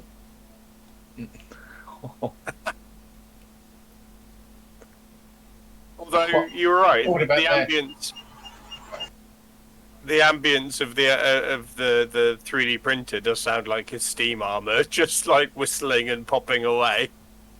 I've been stoking it all night, honestly. It's humming in the corner. So that area that you pinged, Mark, is like you've got the courthouse, you've got the where is it? 5 City Hall and things. That's quite an officious, city watchy, populous area. So Why don't we just go take the boat and row straight across? It's going to be the most direct, least visibility. We've got to do this. So. Okay. That's fair. Yeah. So what I'm going to ask for then is a group stealth check as you approach through the area. Now, the way, for those not aware, the way group stealth check or group checks work is everybody makes the check, and if half or more pass, then those that have passed manage to counter those that fail to allow the group to pass. Who are we waiting for? Alex. Phineas, why were you rolling with disadvantage? Because when I walk, I sound like a wind chime with my wooden coat armor. Does it give you disadvantage, or are you just giving yourself disadvantage? It's an armored coat. The Yeah. armored greatcoat So- does, yeah. Solix is famously stealthy. Thanks for saying it so I didn't have to. Which also means that Ingo, you're wearing an armored greatcoat, aren't you? Is that another great coat? I don't know if it was. That's what it was. Yes, it was. Yeah. Yeah, I'm a great coat. I didn't realise I was on disadvantage with it. Okay, so now there was no point in me spending that extra money if I have this coat over. So you I'm can't still- you can't actually wear an armored greatcoat with anything other than light armor. So it doesn't give you the benefit. So as soon as you put the tailored plate on, the armored greatcoat doesn't provide any benefit. So you'd be better leaving it at home anyway. Okay. So you guys, as you are trying to sneak through the warehouse district, are caught by what appears to be some sort of warehouse security. They might be thugs. They might be. You're not entirely sure, but they appear to be guarding the area. What are you lot sneaking down there for? You're not supposed to be here. Move along.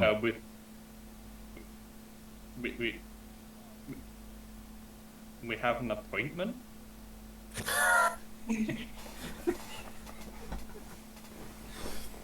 Solix just gives you a big, obvious wink. Are you typing, Mark? He's learning. He's learning. No, I can't feel when my fingers are touching the keyboard, so sometimes I'm pressing keys and I don't know I'm doing it. Ah, right. Mark. An appointment at this time of night? Really? Yes. Yeah. With who? A woman, lad, a woman. You know, a woman. We have it with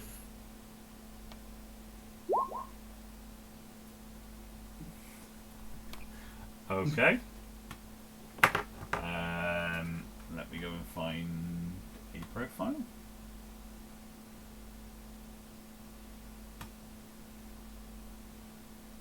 Yeah, you'll do.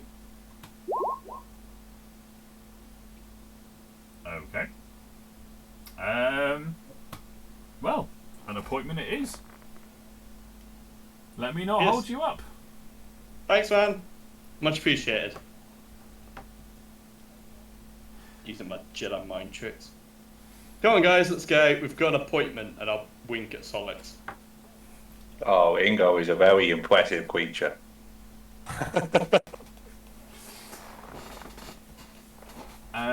Okay. You he returns to his makeshift guard post. Is that Clarence I can see? No, this one doesn't obey me at all. His name is Ko. See, I thought earlier when you disappeared off screen and you were getting ready to transform into an animal, you were just going to go and get him and put him on stream. Yeah, no, this is the longest he's stayed here, bro. What you're not seeing is him just hitting me in the back of the head with his tail relentlessly. Awesome. So, are we able to find a boat a bit easier now? Yeah, I mean you can find the boat absolutely fine. You knew where you were going to look for the boat, so that's not a problem at all. You are, yeah, you're not accosted again by anybody else on the way down, and you're in your rowboat. And we will row our boat. Row your boat. Okay, heading across the water to the courthouse sewers. Granite cliffs tower over you with the Corvus City Courthouse perched atop. Below the courthouse, buried in the island's rock, is the dungeon. Heavily used even in the best times, you hear the cells are busier than ever now that Railfall the Elder has come to town. A hard rain falls around you and dirty water sluices down over the cliff face into your boat. About 20 feet overhead you can see the round entrance to the sewers.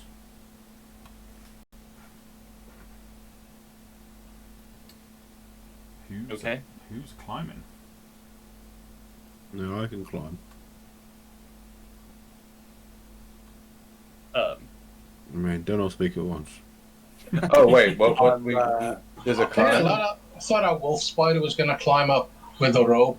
No? Yeah, I can do that if you want. I mean, I'm pretty strong. I can probably just climb up anyway, but I'm quite big.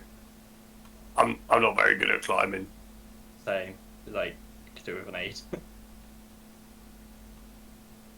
I mean, I kind of want to save. I can't turn into animals continuously, guys. It's quite tiring.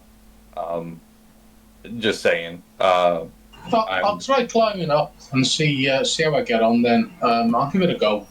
Yeah, I mean, I can help you. I guess. Ish. We can help each other climb, right? That's a thing. A big Ogrun supporting a dwarf. That's totally doable. Yeah, Well, that's I no mean, problem you're- at all, lad. No problem at all. You're about Follow like me. 8 feet tall, aren't you? Yep. So I mean, you could stand on your shoulders and he's halfway up already. There we go. So I'm helping. in that regard, yeah. Literally. So Here we go, athletics, buddy. athletics to climb up.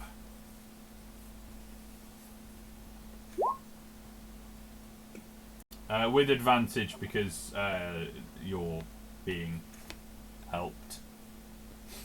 He is. Come on.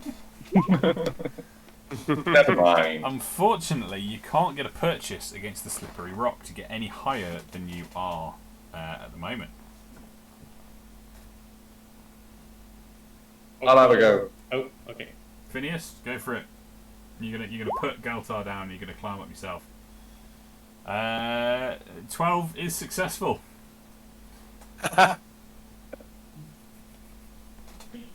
Oh, it's okay, buddy. This is how you do it. Left over right, left over right. Keep going.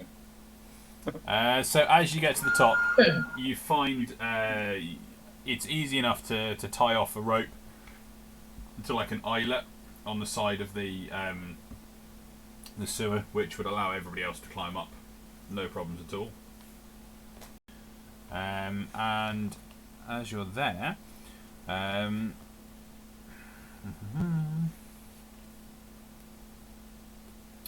so the sewer system, you've got about a 10-foot wide opening, which isn't gated, I don't think. No, it's not gated. It's just water is sluicing out of it.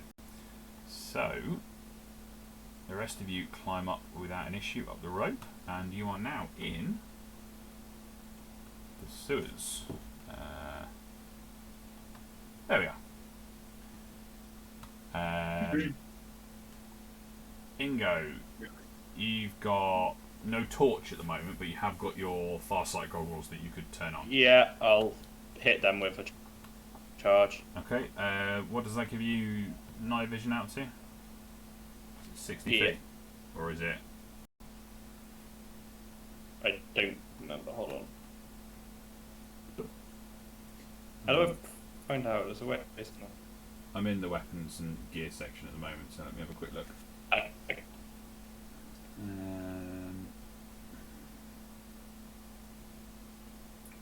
Farsight goggles, there they are. I'm gonna put my hand on the back of Solix's shoulder. If it's pitch black in here, I can't see. Ah, yes. Stick with me, friend. While the goggles are powered and active, they provide the wearer with dark vision up to 120 feet. Require one charge from a capacitor for 1 hour use. So you only got these. You got loads of capacitors anyway, didn't you? Yeah, I got a silly amount. So you use one charge from the alchemical capacitor, which has 20. I think. Yeah. I think that's what you said last time. Yeah. Yeah. So yeah, you've got 19 charges left. It will slowly decay over time, but I don't think we've had it long enough to worry about that yet. So you've got an hour out of this. So we'll try and. Yeah, I've just got to relight it. Is it? After an hour? So it'll be another charge Yeah. after an hour. Cool. And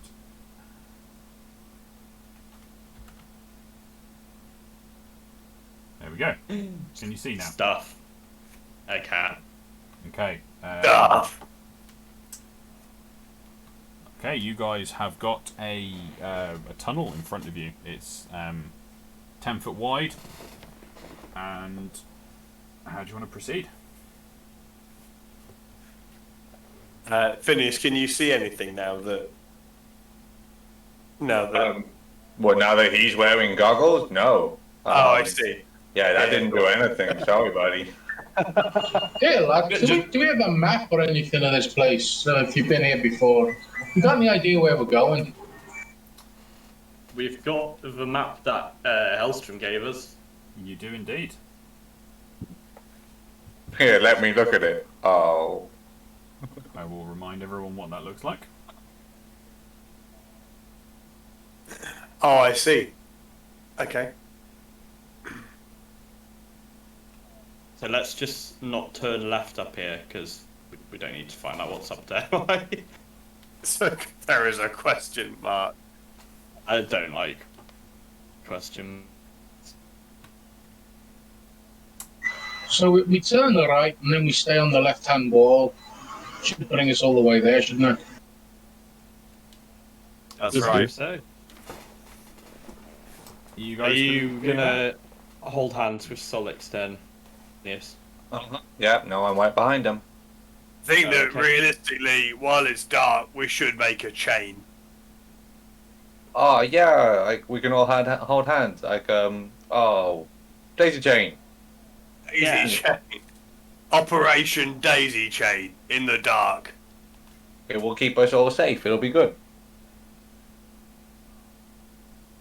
Right. I tell you what, it's 10 foot. So we've got plenty of space. So who wants to go at the front? Who's brave? I mean, I could go up front if you want me to. I can stealth around. Cool. Yeah, that's a fair point. Guy, hello? I will Huh? stay with me, Phineas. We will stay at the back. I will stay behind you and usher you forwards. So we're saying we don't turn right here, then, left here. No, let's just not worry about it. Are you sure? Left is a dead end, yeah, so we need to go right, don't we? Yeah. But if we're following that map, we need to just go right and ignore left. You said something about them having a beast that they feed. What if we go Right, there? pause there, Galtar. We'll find that. So, as you come round the corner... Right, wait, you two. Bye there. Stop. You notice faint squeaking noise coming from ahead of you, barely audible over the sounds of dripping water. After a moment, a few fat rats come into view, running at you. What are they saying? I speak rat. You speak rat as such, but you can understand their Yeah, they're yeah. panic, anger, aggression. Panic. Ah, okay. Okay, good. What's going on, guys? I hear panic rats. Carry on. Okay. As you step forward a little bit further, a distant squeaking like you heard before drifts through the stone tunnels. Again, it becomes louder as you see a pack of fat sewer rats running towards you. This time there are scores of them, and their squeaking is deafening. In a few seconds, you are all knee-deep in rats. Hey, little fellas. What's the hurry? Whoa, whoa, whoa. I try and pick one up and try and make it feel better. Like, give it little strokes and try and calm it down. I want it to tell me if... I'm asking if there's a big monster in that way. Like, bigger than me. As you pick it up and attempt to soothe it, around the corner comes... now you can see what had the sewer rats so terrified. Rounding the corner is a creature unlike any you have ever seen. A 10-foot wide mass of flailing tentacles dripping with slime fills the tunnel. Two lamp-like eyes, yellow eyes, sit above a round maw ringed with serrated teeth. The creature wails and lurches towards you. Here, lad, if I remember, he doesn't like lights. Has anyone got any torches? No. So, we are... Great.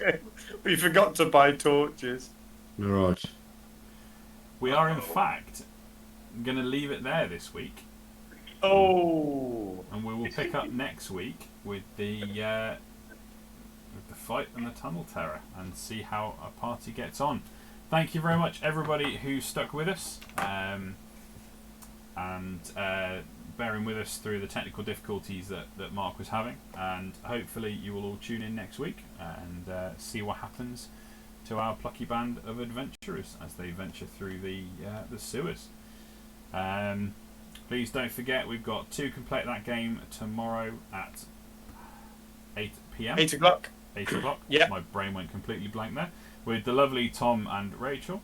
And then we have Coffee and Karum at 11 a.m. on Sunday with the lovely James. And again, the lovely Rachel. With Rachel, yeah. Busy Rachel's weekend. very busy. Indeed. Thank you for joining us. And as I said before, if anyone wants to catch up, you can hop onto my YouTube and catch up on there. It's been lovely seeing some people doing so, which is great. And looking forward to chatting with you guys next time. Have a good Thanks so much, guys. Bye. Monday. Bye.